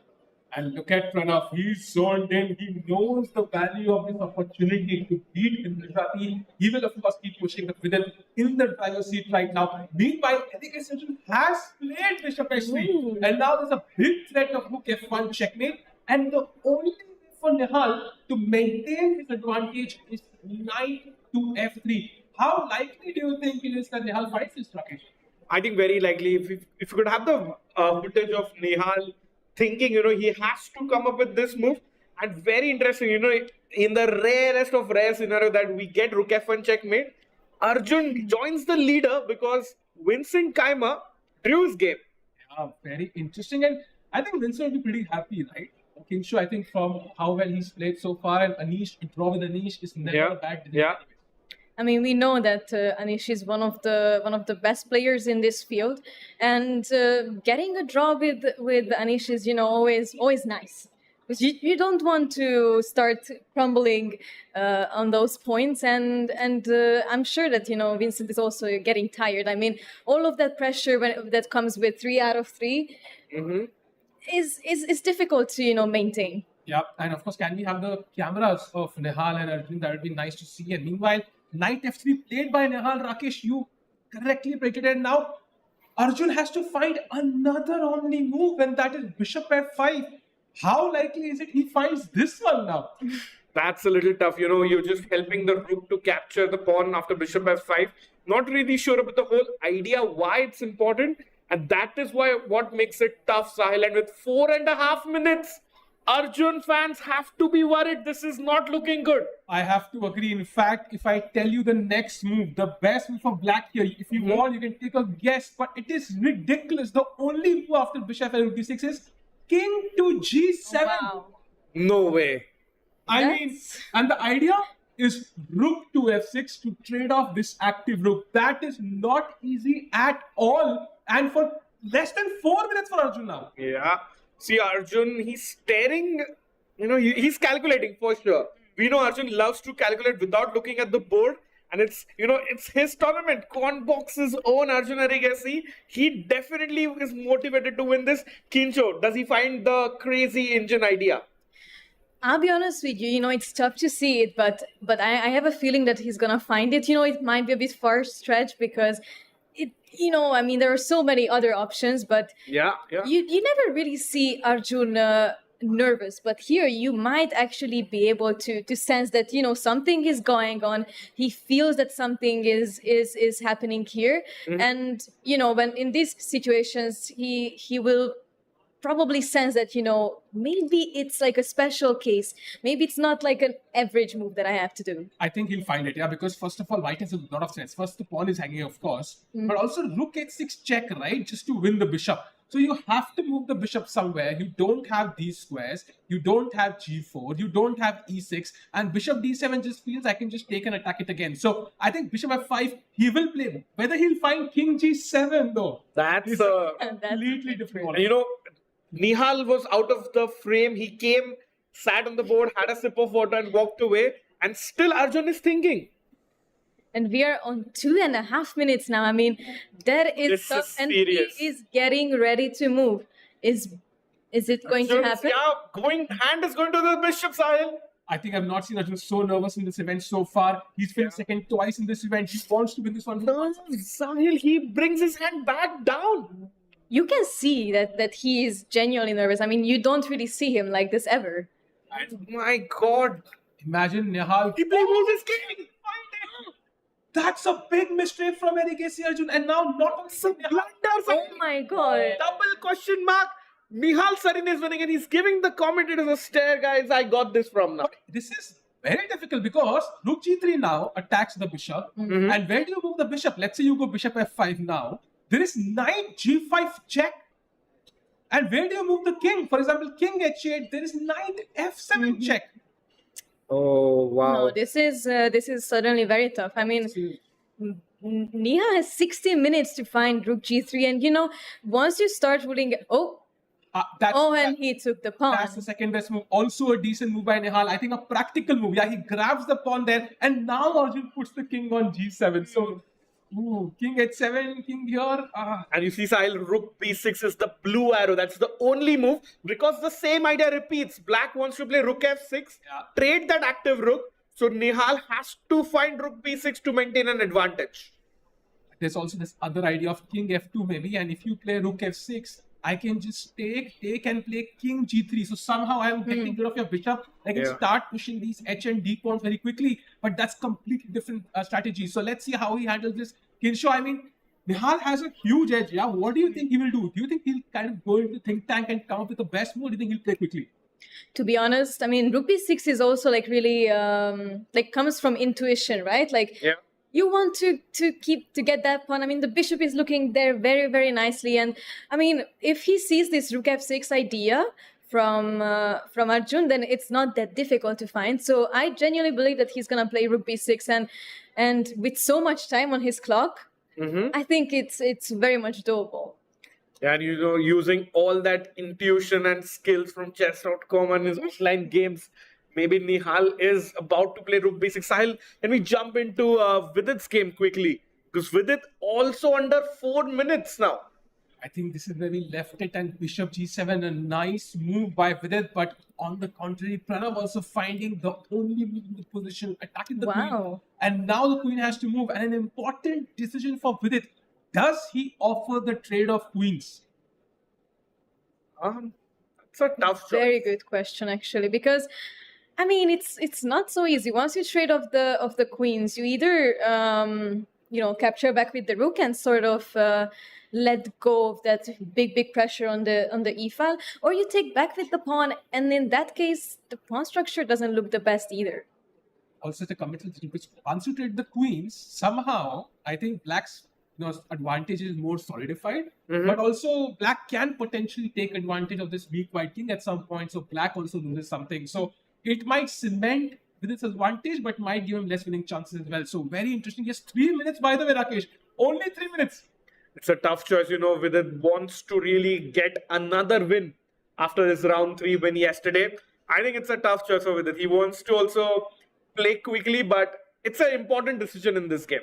Yeah, if he can win 2 in a row, that will be a huge confidence boost for Vidit Gujarati. Can he do it right now? 2.5 minutes. He's thinking. You can see shaking his leg. He's a bit nervous. I think body language-wise, Pranav looks like very confident right now. He has faith in his position that there is enough counterplay for him. I mean, when you're sort of the quote-unquote underdog, when you feel the taste of the victory, or then you just become so much more confident, and you just lock in and do everything in your power that you can.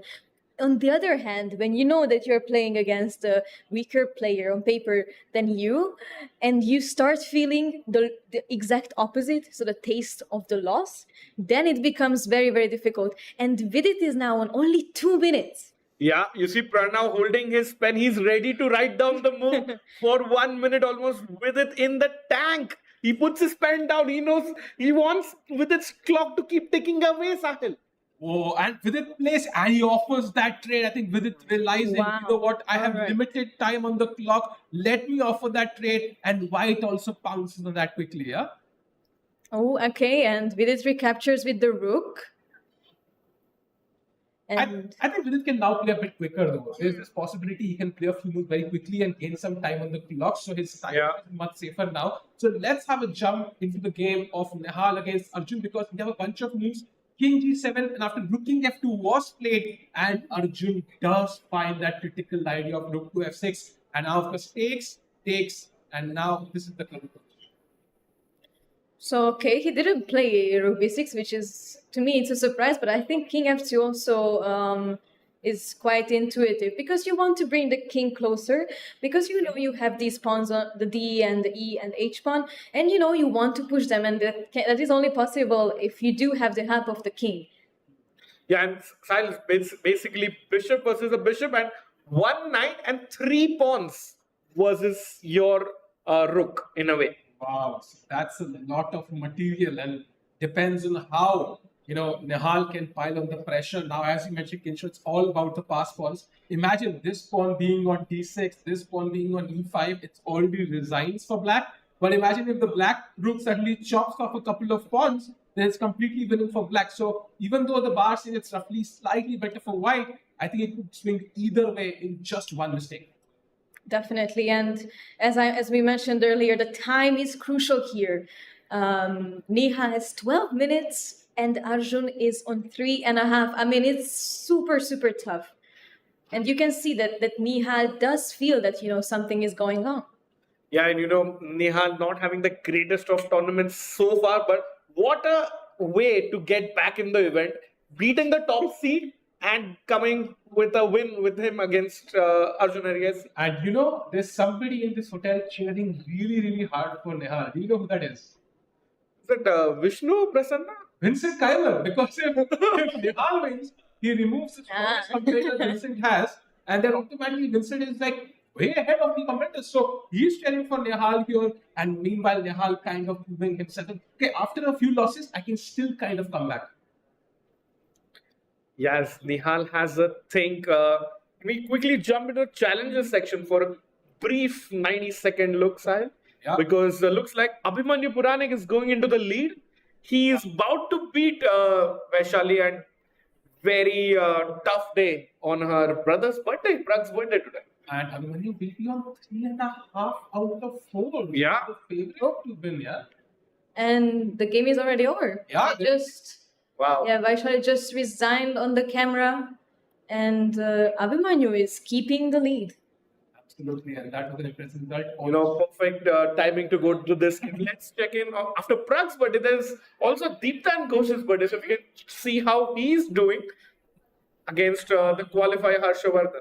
A rook endgame. I mean, there was somebody who said all rook endgames are drawn, but you will conveniently ignore that advice for now and say you have a double pawn. I'm going to push for a while here, and of course, rook e7 maybe getting the rook to the 7th rank. So I would say white with more time on the clock, better pawn structure is still pushing.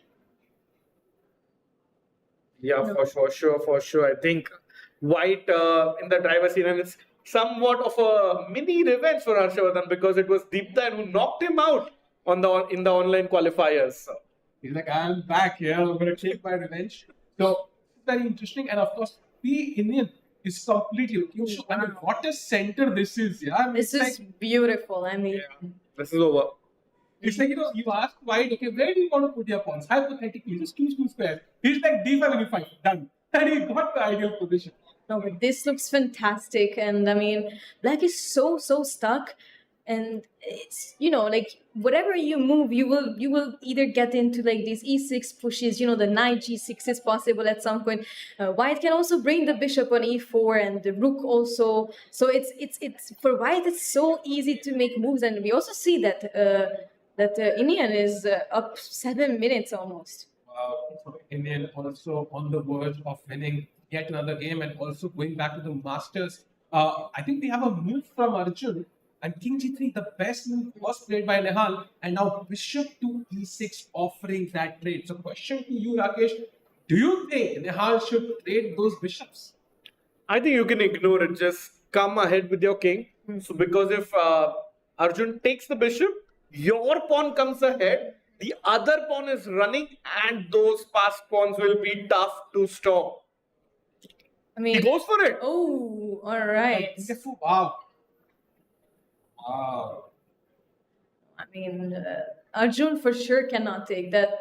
That is not a possibility here. But how can you actually make progress here with black? Because the rook is kind of tied on b8, and so I'm assuming maybe we have to push the pawn somehow. Yeah, it's not so easy. Also, it depends. Yeah, is he playing for a draw, or is he still hoping that he can turn the matters? Because if he's playing for a draw, I would just play b5 exchange as many times as possible. I think a player of Arjun's stature knows his position is bad.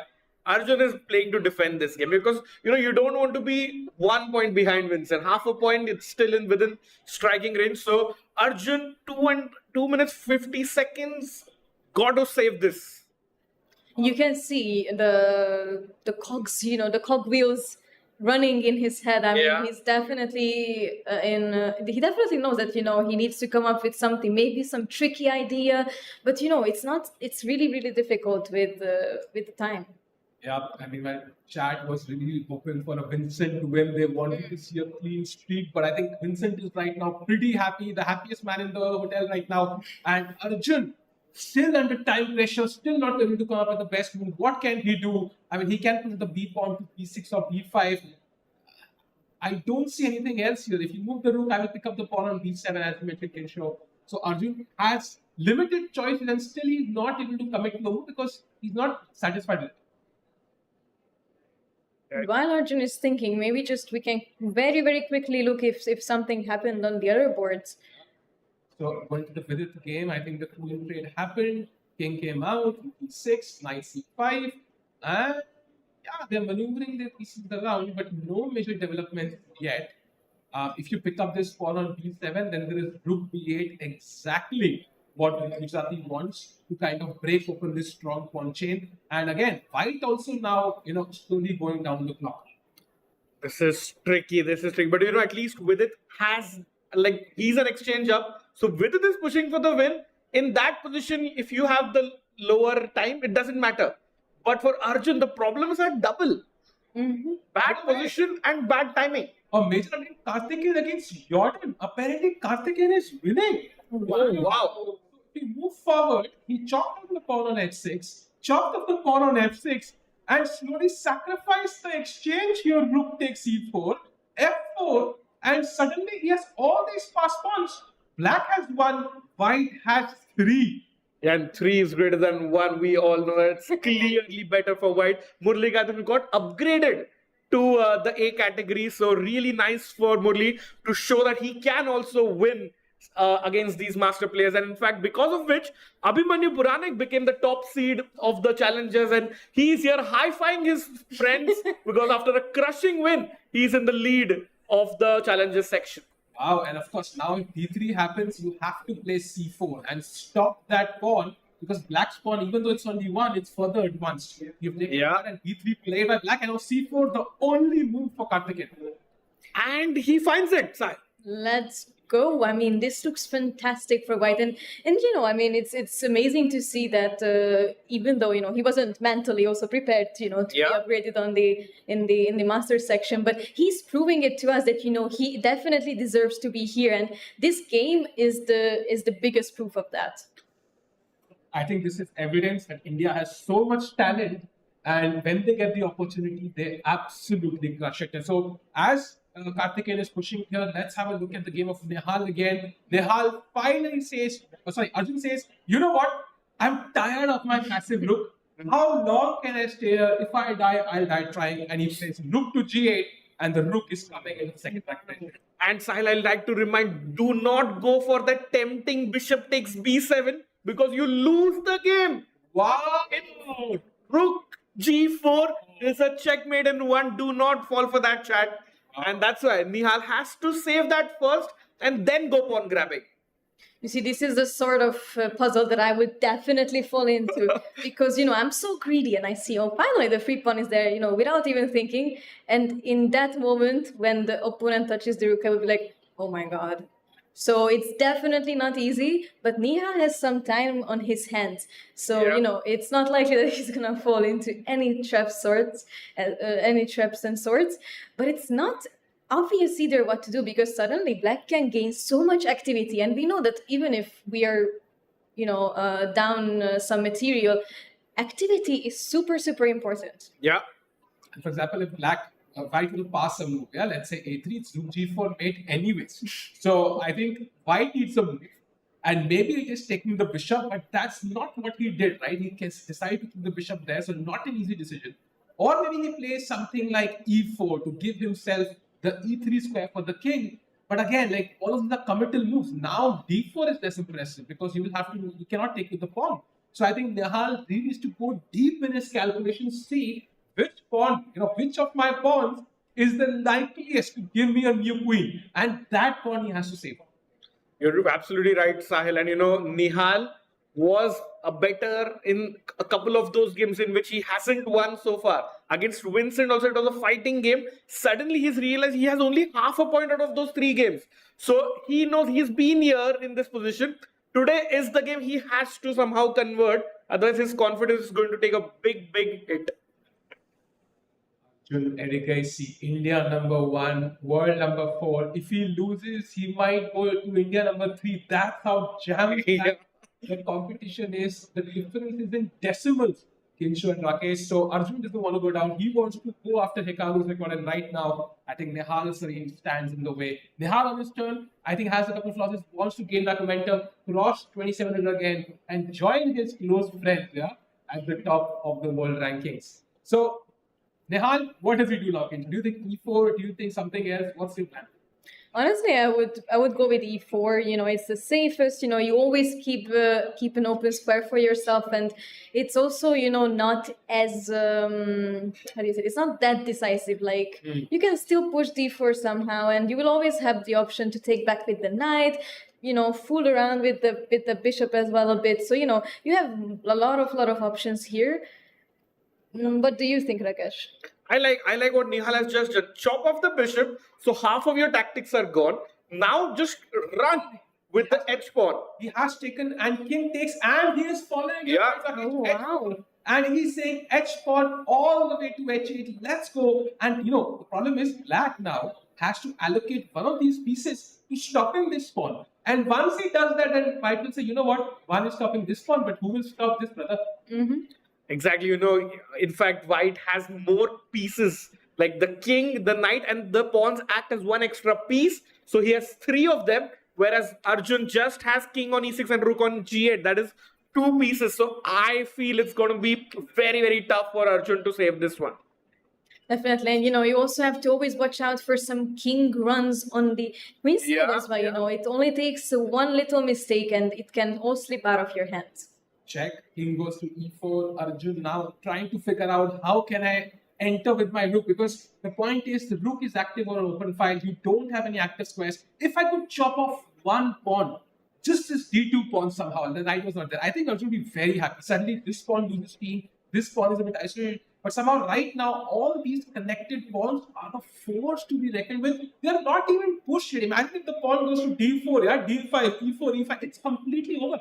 It's completely over. Meanwhile, another Indian star is looking to enter with the rooks. That is Vidit Gujarati against Pranav. Let's see if he can get his double rooks into the enemy camp somehow. Wow, bishops have been traded off, and the pawn on e3 looks quite ugly somehow. And now king g3. h4, Pranav is fighting it out, but I think in the past few moves, Vidit has made some improvements.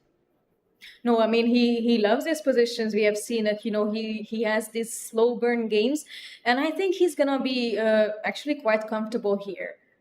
And looking at all of these pawns on h4 and e3, it's not so easy to tie yourself all up together. And another game where there are passed pawns is Murli Karthikeyan versus Jordan. Let's get into that. That game is about to finish. Wow. Look at these. Oh, he had to sacrifice it back, but I think it's time to resign maybe for Jordan Belfort. Yeah, if you could get the cameras to see how Murli is really confident and is Jordan about to resign, we can get the handshake moment of. I think both players are going to queen, so I think bishop will just happen, right? Yeah, so let's say h6, b2, h7. Black is the first to queen, but then when I queen, somehow my king is a lot safer. Queen c1 check, knight e3, and I don't see any more checks, and I still have 2 connected passed pawns. Murli Karthikeyan is raised. Yeah, queen and knight are the best combination. Most lethal on the board, and knight near the king protects all the checks. Murli proving both these principles right, and what a time. I mean, Murli comes back, is about to win against the Dutch number 2, Jordan van Voorhis. I mean, this game is actually just crazy, and you can see that Jordan is in deep thinking. I mean, it's not an easy time for him either. And you can see Karthikeyan is actually super comfortable. He just had some water, and he knows that this is going as he expected. Yeah. As he pushes, I think going back to the Nihal Arjun game for a second, a5. So we had d4 as well. By the way, d6, d4 was one of the only moves played. C takes d4, not allowing white to push forward. Takes with the pawn, and now Arjun finds the best move in the position. Pawn to a5, and Nihal, he's creating passed pawns, but he's also exchanging a bunch of pawns. Somehow, if all the pawns get exchanged, maybe this could be a draw as well. Yeah, absolutely. If only a knight is remaining, it's going to be a draw. So Arjun's dream is to chop off all of white's pawns, and the game is a draw.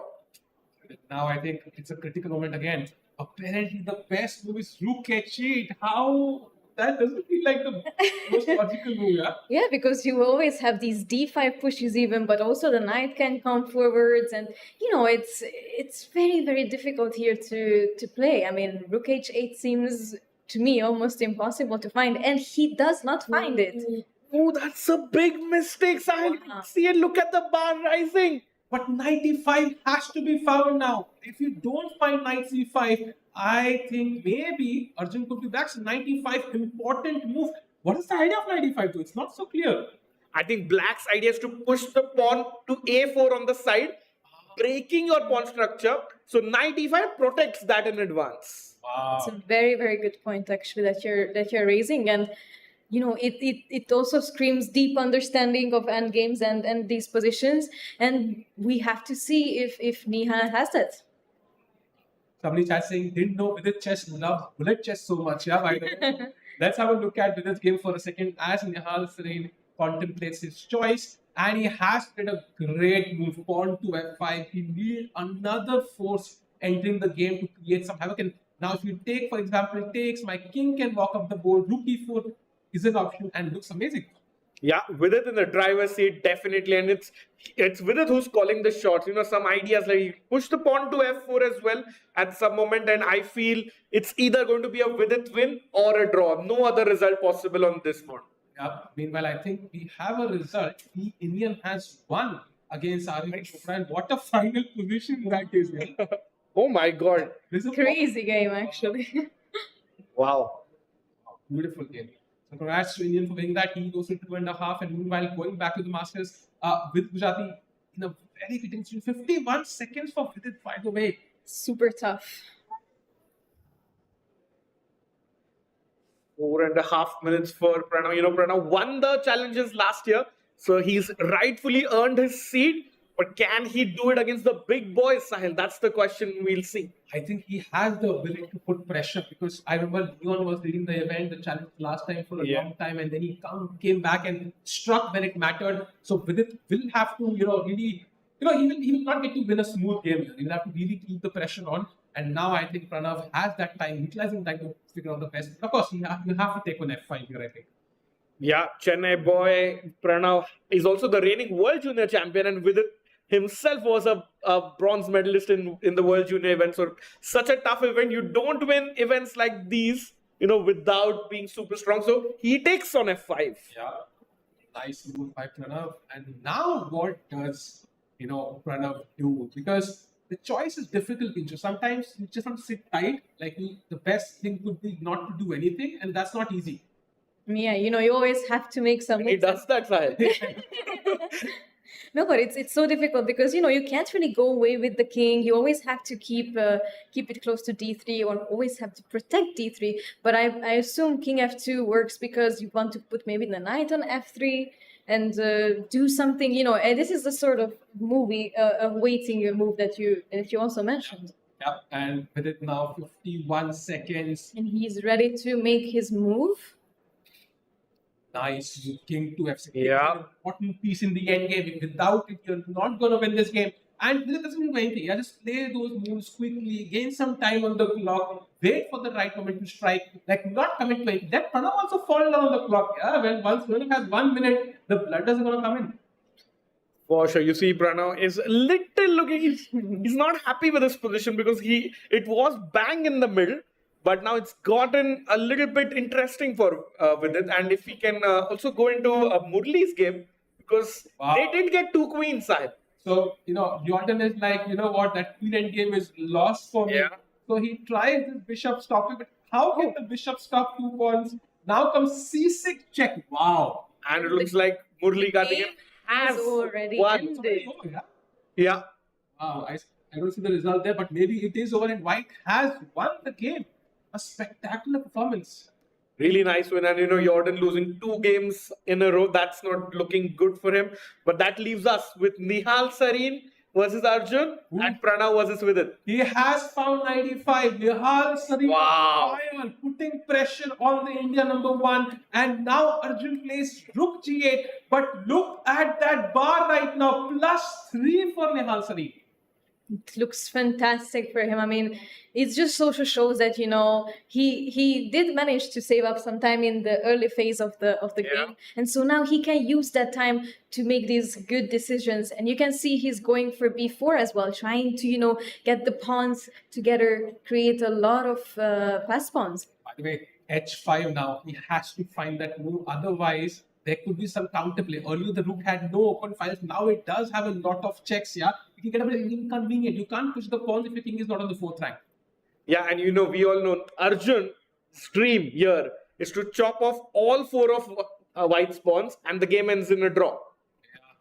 But I think Nihal is pretty safe now. It will be almost impossible to imagine Nihal losing this. I mean, how? Yeah, but Nihal drawing this is equivalent to a loss, considering how his tournament is going and the position he had.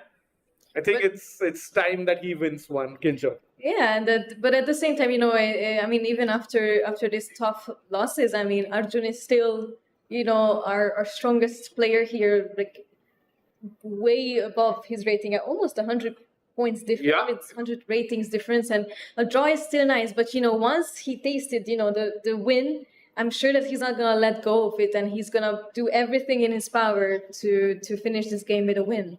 Yeah, and Sahil, in case Nihal wins, that also means that Vincent Keimer heads into a 1-point lead just after 4 games. And see Nihal there, he's stretching, he's relaxed. But I think he would love to. No yawns now. I mean, no times for yawns this time, Still not committing to a move. Now the time is pretty much even Stevens. Getting tricky. Ooh, what did he play? D5? It's a big mistake. Wow. That was not the best move. Although it still maintains Nihal's slight edge, it was not the best. It's a human move though, Rakesh, right? I want to play King D4, C5 and do this quite smoothly. So what happens on King D4? I'm guessing just a check, yeah? Yeah, I have Rook D2 check. You have to block it with the knight, I'm guessing. And then I go Rook far, attack the ball. Sahil, in fact, it was a +3 position for Nihal Sarin. And he's blown it away with pawn to d5 check. But will Arjun find the correct move? King d6, the only move in the position, keeping an eye on these pawns. If White can manage King d4 and c5, it is lost. He plays King d4. c5 is a huge threat. Arjun has to stop it. But it is the thing with these 2800s, you have to beat them multiple times in one game. Only one move in the position. That's it. If Arjun finds this, he's likely going to hold a draw and will maintain his chances and his rating. If he doesn't find Rook D2, I think Nihal Sarin is the favorite to defeat the India #1. So this is the crucial move of the game. Yeah, let's stick with this because there's a critical moment. It can determine, the tournament leader or how the tournament pans out. Kincho, what percentage of chances do you think Arjun finds Rook D2?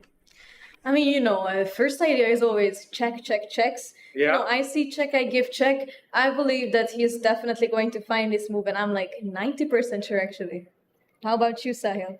I think Arjun will win this. I'm pretty sure. I think Arjun will not miss a check, and he gives that on the board. India #1, world #4 for a reason. Arjun Erigesi is back and has managed to maybe save this game.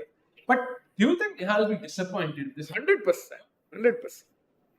I mean, Arbiters coming in, that means it's move 50, by the way. So given an extra pair of score sheets, but it's, I think, too little too late. So let's analyze the line side. Maybe Rook H2.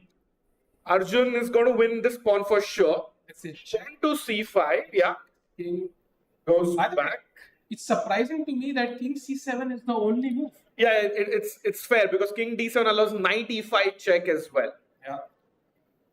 And then you win one pawn for sure. That is check on the board, yeah. Played by Nihal. Yeah, let's see. Oh man. Wow.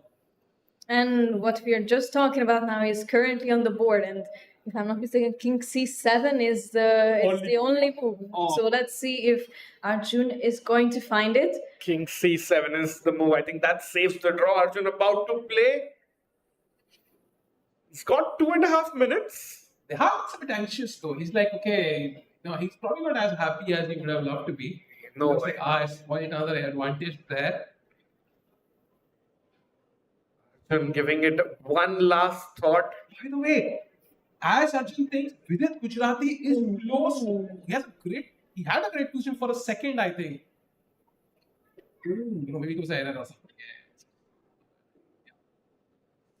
Okay, I mean, he's still putting pressure. Yeah? I mean, it looks very much like, if when you're up in exchange and even if you're lower on time, it's the other person who has to prove that, even if I'm down on exchange, I can hold it or I can beat you. So, it's not so easy for White here.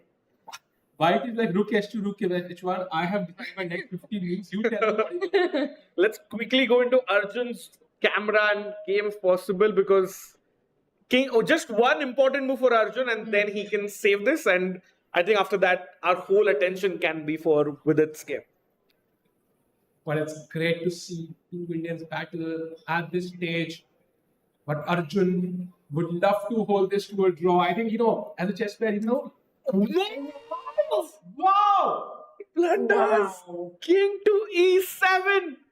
Nihal has a chance again. That's why we love this game, Sahil. But is it easy to find? I think d6 check is the obvious move. You want to play this, check the king, and now if you go and he gives that check in a second.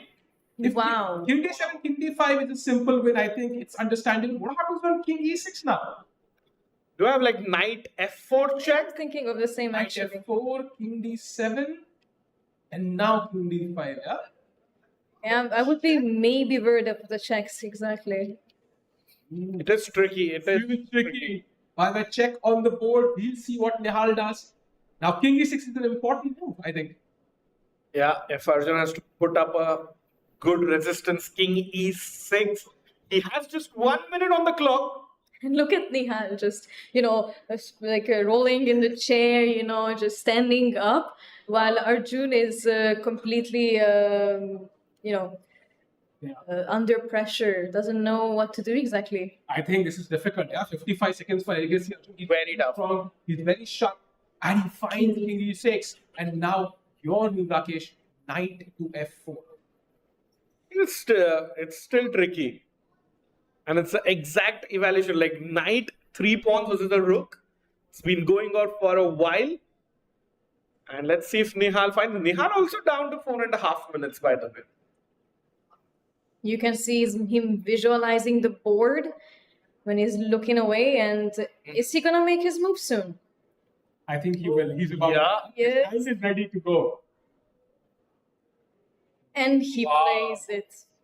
By the way, this is why I love this time control, because imagine if this was like extra time, you would get like 30 more minutes now. It would really just, it would be the end of the game for Arjun anyways. So it's amazing. And now king d7, and now there are multiple moves, but it's not an easy choice. I would love to play king d5, but there is this irritating check by the black move. So how do we move forward? It is tough. Can I go knight g6, protect my pawn with the idea of knight e5? That's interesting. Very good point. And wait, what do I even do actually? It's not simple. If I give a check, maybe you go king e5, I give a check, then what do you do? It's actually super tough. So okay, how are you wanting the checks though, first of all? And I assume you start going around maybe with something like I'll continue checks. No, like king f5, a rook f2, knight f4 maybe. You wanna go this way. But I wouldn't be surprised if the bar, swings down to equal. Let's play knight f4. No, knight f4. Knight f4. Yeah. Wow. And maybe now you can also push the. Now see the bar comes down. It's still tricky. It's still tricky.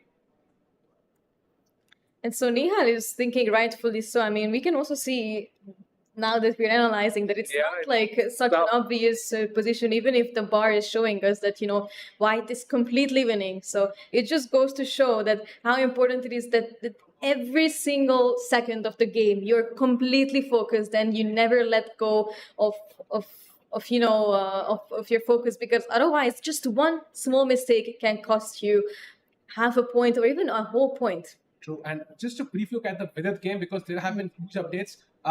He did double up his rook on the edge file, and now e4 takes. So we're gonna have a rook for a knight and a pawn. Rakesh, is it a theoretical draw, or will Vidit push here? I think Vidit will definitely push. There's absolutely zero risk for Vidit to lose.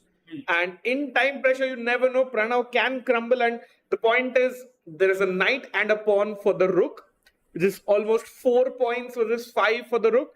But I think because they're on the same side of the board, Pranav's chances for a draw increase, and he'll need, Vidit will need some help from Pranav to win the game. Yeah, so likely result a draw with less time on the clock. Maybe he has to play fuse quickly and gain some. Yeah, he's in no danger. So I think Vidit will push for at least half an hour more. Yeah, so go over the Nihal game quickly, because I think this is the game which could end in a couple of moves as well. Nihal about to play a move. Oh, I'm curious how he's gonna approach this position. He's excited, yeah? Yeah. He's excited right now. Oh, he's stopped himself. He's also. I've never seen Nihal this excited. You know why? Because he normally plays online only. But can he do? He's by the first time below Arjun's time in this time pressure phase. So the pressure's getting to him as well. Nihal Serene, I think, was one of the first prodigies, right? 2600. I think Yeah. very, very strong. Now he is. Knight. Yeah, he's going after the knight. Arjun ready to write down the move. Wow. Yeah. Oh. He finds one of the best moves and somehow defends the pawn, prepares knight e5 check. And Black's best move, for example, is rook h1, which is you can play this if you have 30 minutes, not 1 minute. Yeah. No, he can. It's just like that ding chilling. Just got to chill. Like, don't do anything. You're like Black's king and rook are on the perfect squares. That's why you got to just chill sometimes and play rook h1. But knight e5 is coming, Rakesh. I'm scared about King e6. The problem is the h pawn is undefended. So Arjun has to just play rook h1 here. Critical moment again. Arjun was 1 moment away from drawing that game. He's getting ready actually to make a move. Sorry to interrupt you. But Arjun is under 1 minute now.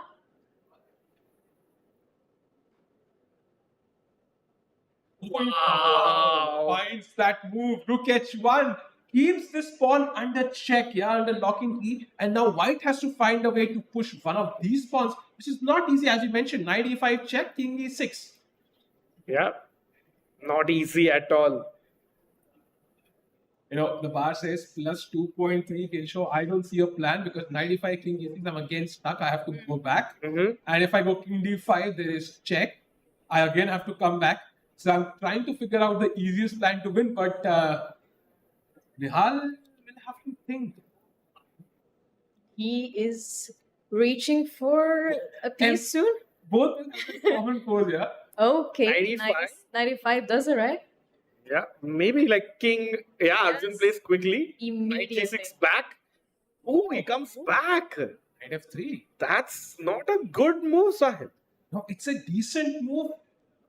Unless Arjun finds rook c1, which is apparently the only move in the position. Don't ask me why. And I don't know if Arjun will also realize it because this is so weird.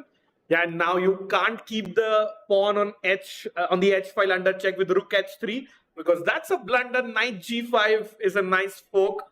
So Arjun definitely won't play that. And rook c1, Sahil, you said, is the only move. Yeah, for example, if you play, let's say, king d7, king d5, if you give a check, now the knight has this. That's Nihal's idea. There you go. And you've basically created a barrier between the king and the rook. So very important moment for Arjun, who has 49 seconds on his clock. He's been playing on the increment for a long time now. Every move, takes a toll on you. And I think rook c1 is the only move. Other than that, it's like -5. Yeah.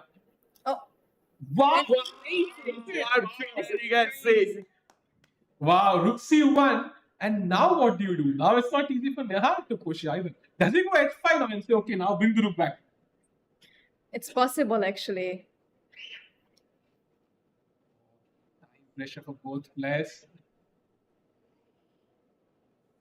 What a delight to see these two players play, Amazing. High level chess. No blunders, right? Like just playing really good chess.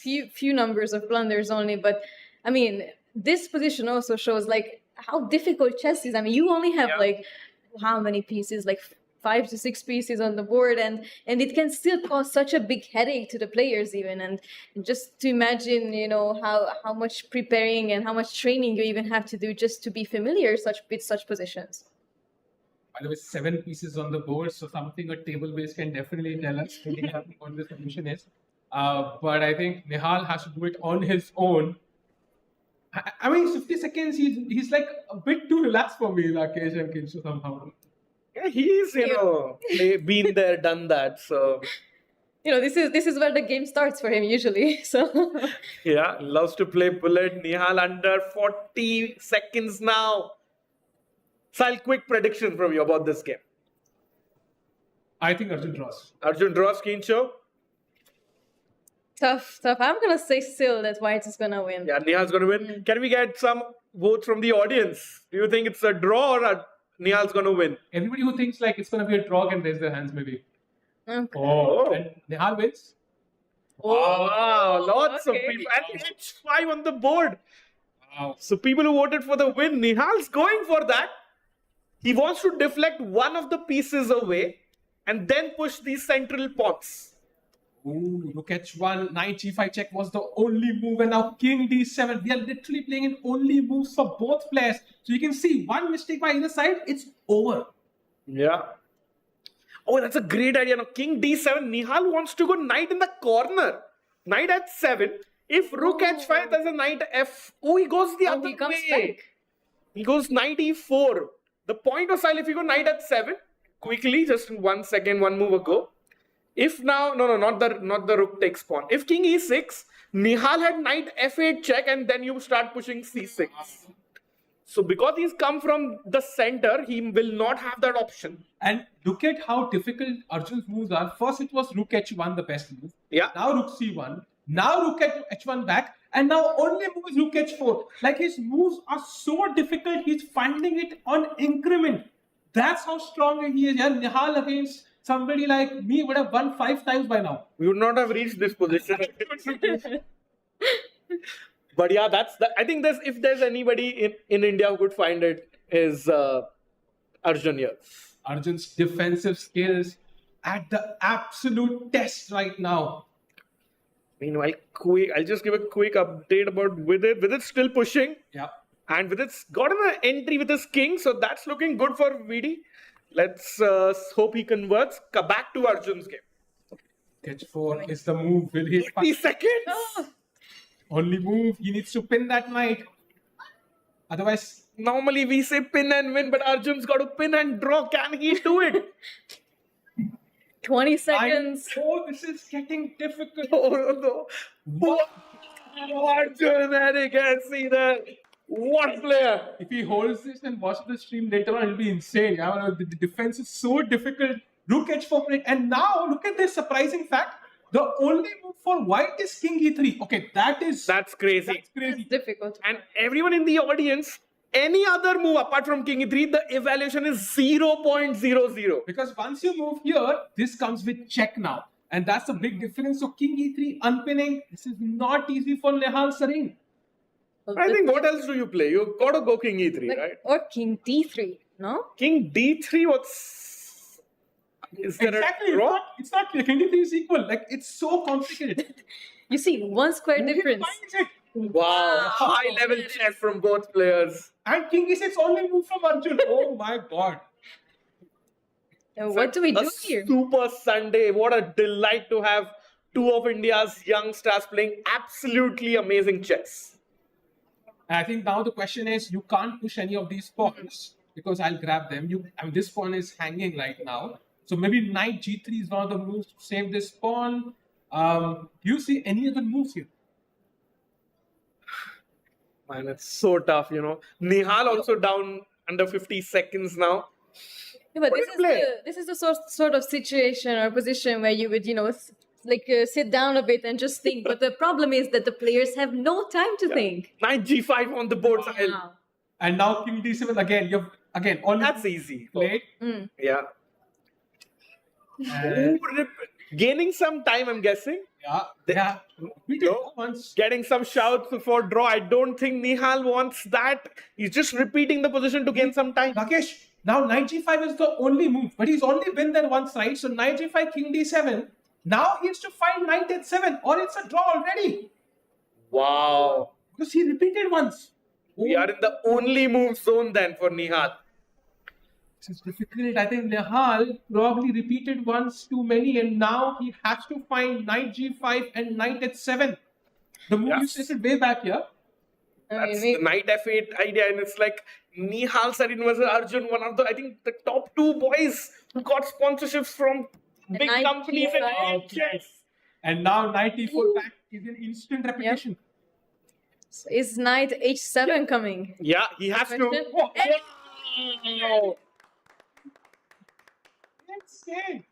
I can see Harshit shaking. He can't believe it. This is crazy. What's happening? And in Harshit style, Mamma Mia, what a move by Nihal Sareen.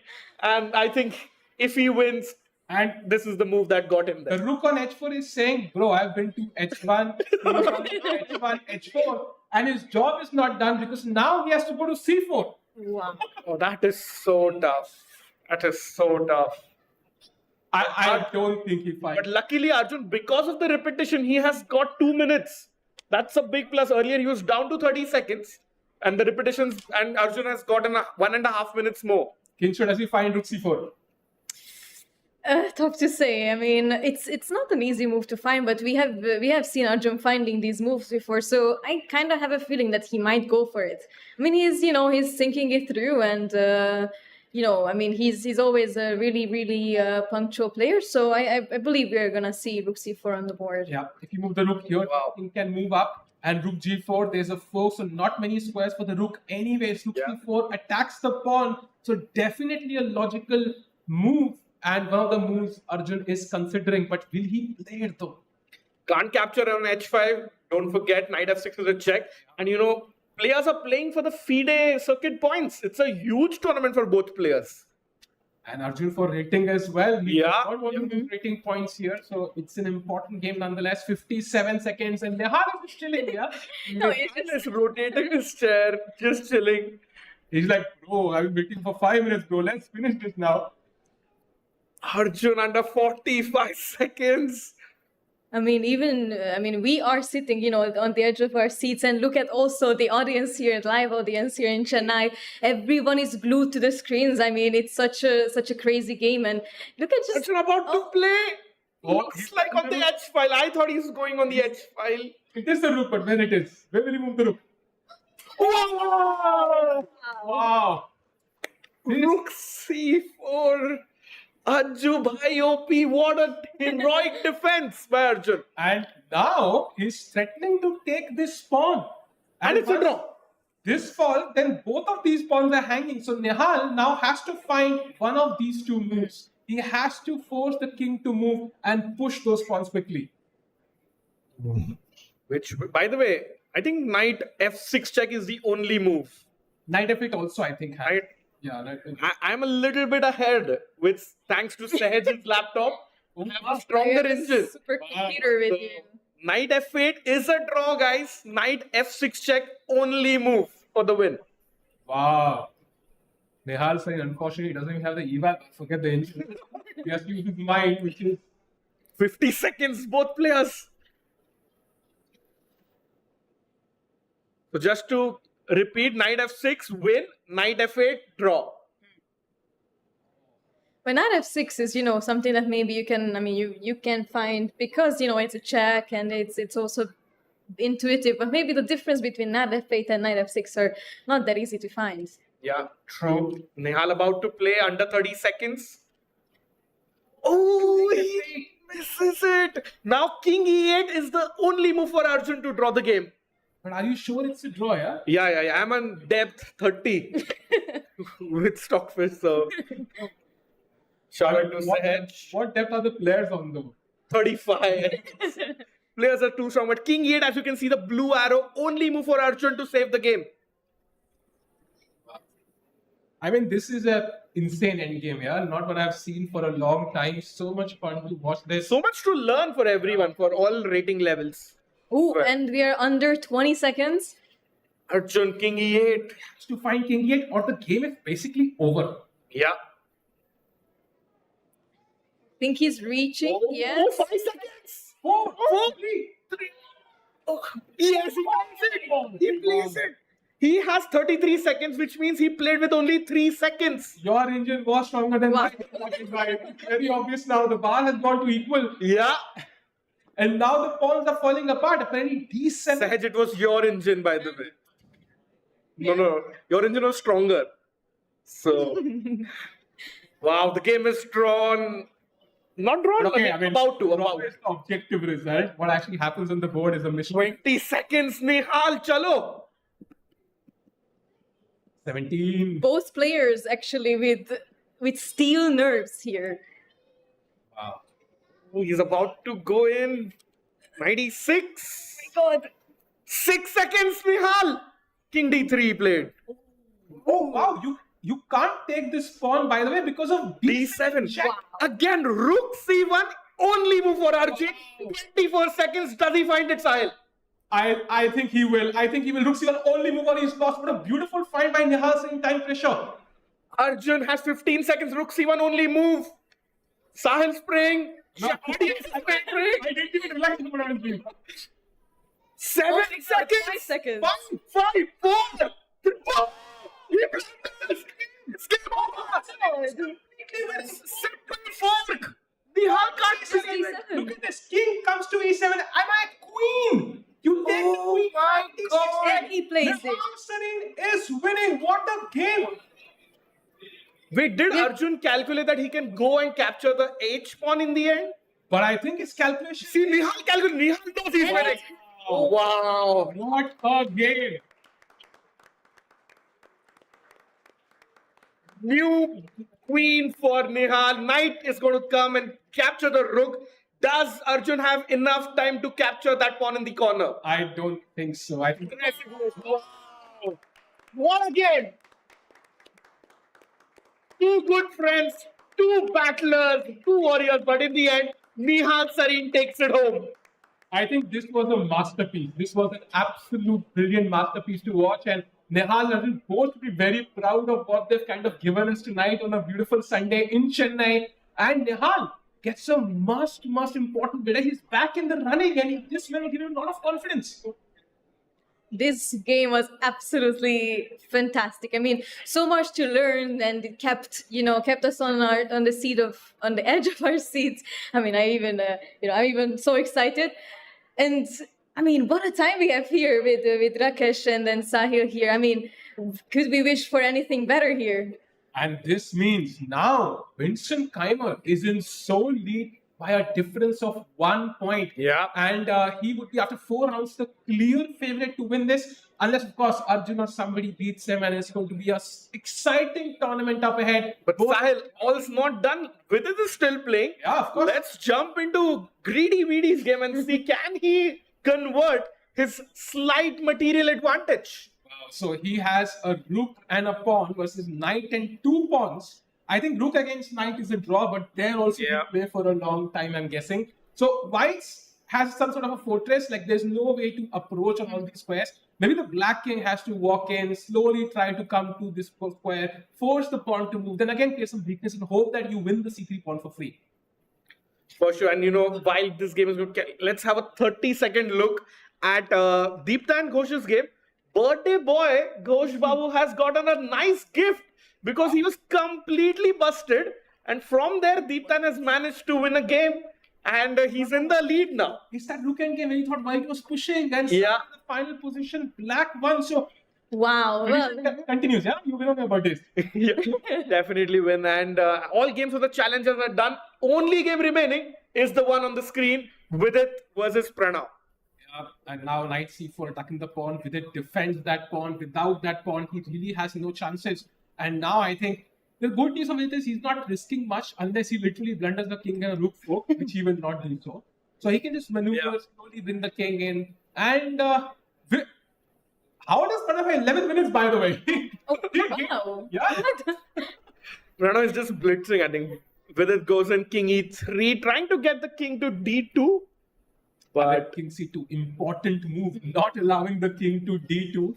Oh, Sahil, sorry to cut you. I have the answer of how Pranav has 11 minutes. So if you go to the 70th move, from the 70th move, Pranav is just moving his knight after that.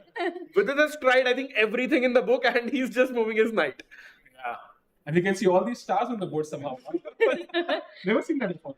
Nice. Stars on the board, stars off the board. Can Vidit Gujarati manage to convert this? 40 seconds for VD. I think Pranav, with his time, should be safe. But you also get the feeling that maybe Vidit will get like 1/2 a chance. And he has to grasp with both hands. If he misses that, I think it will be pretty much a problem. I mean, Pranav, built his fortress and just, chilling in the actually gain his fortress, while Vidit has to figure out what to do next. Yeah, Pranav thinking for the first time, I think, in the last 10 minutes, and King B3. Kincho, that's a very nice word that you use, fortress.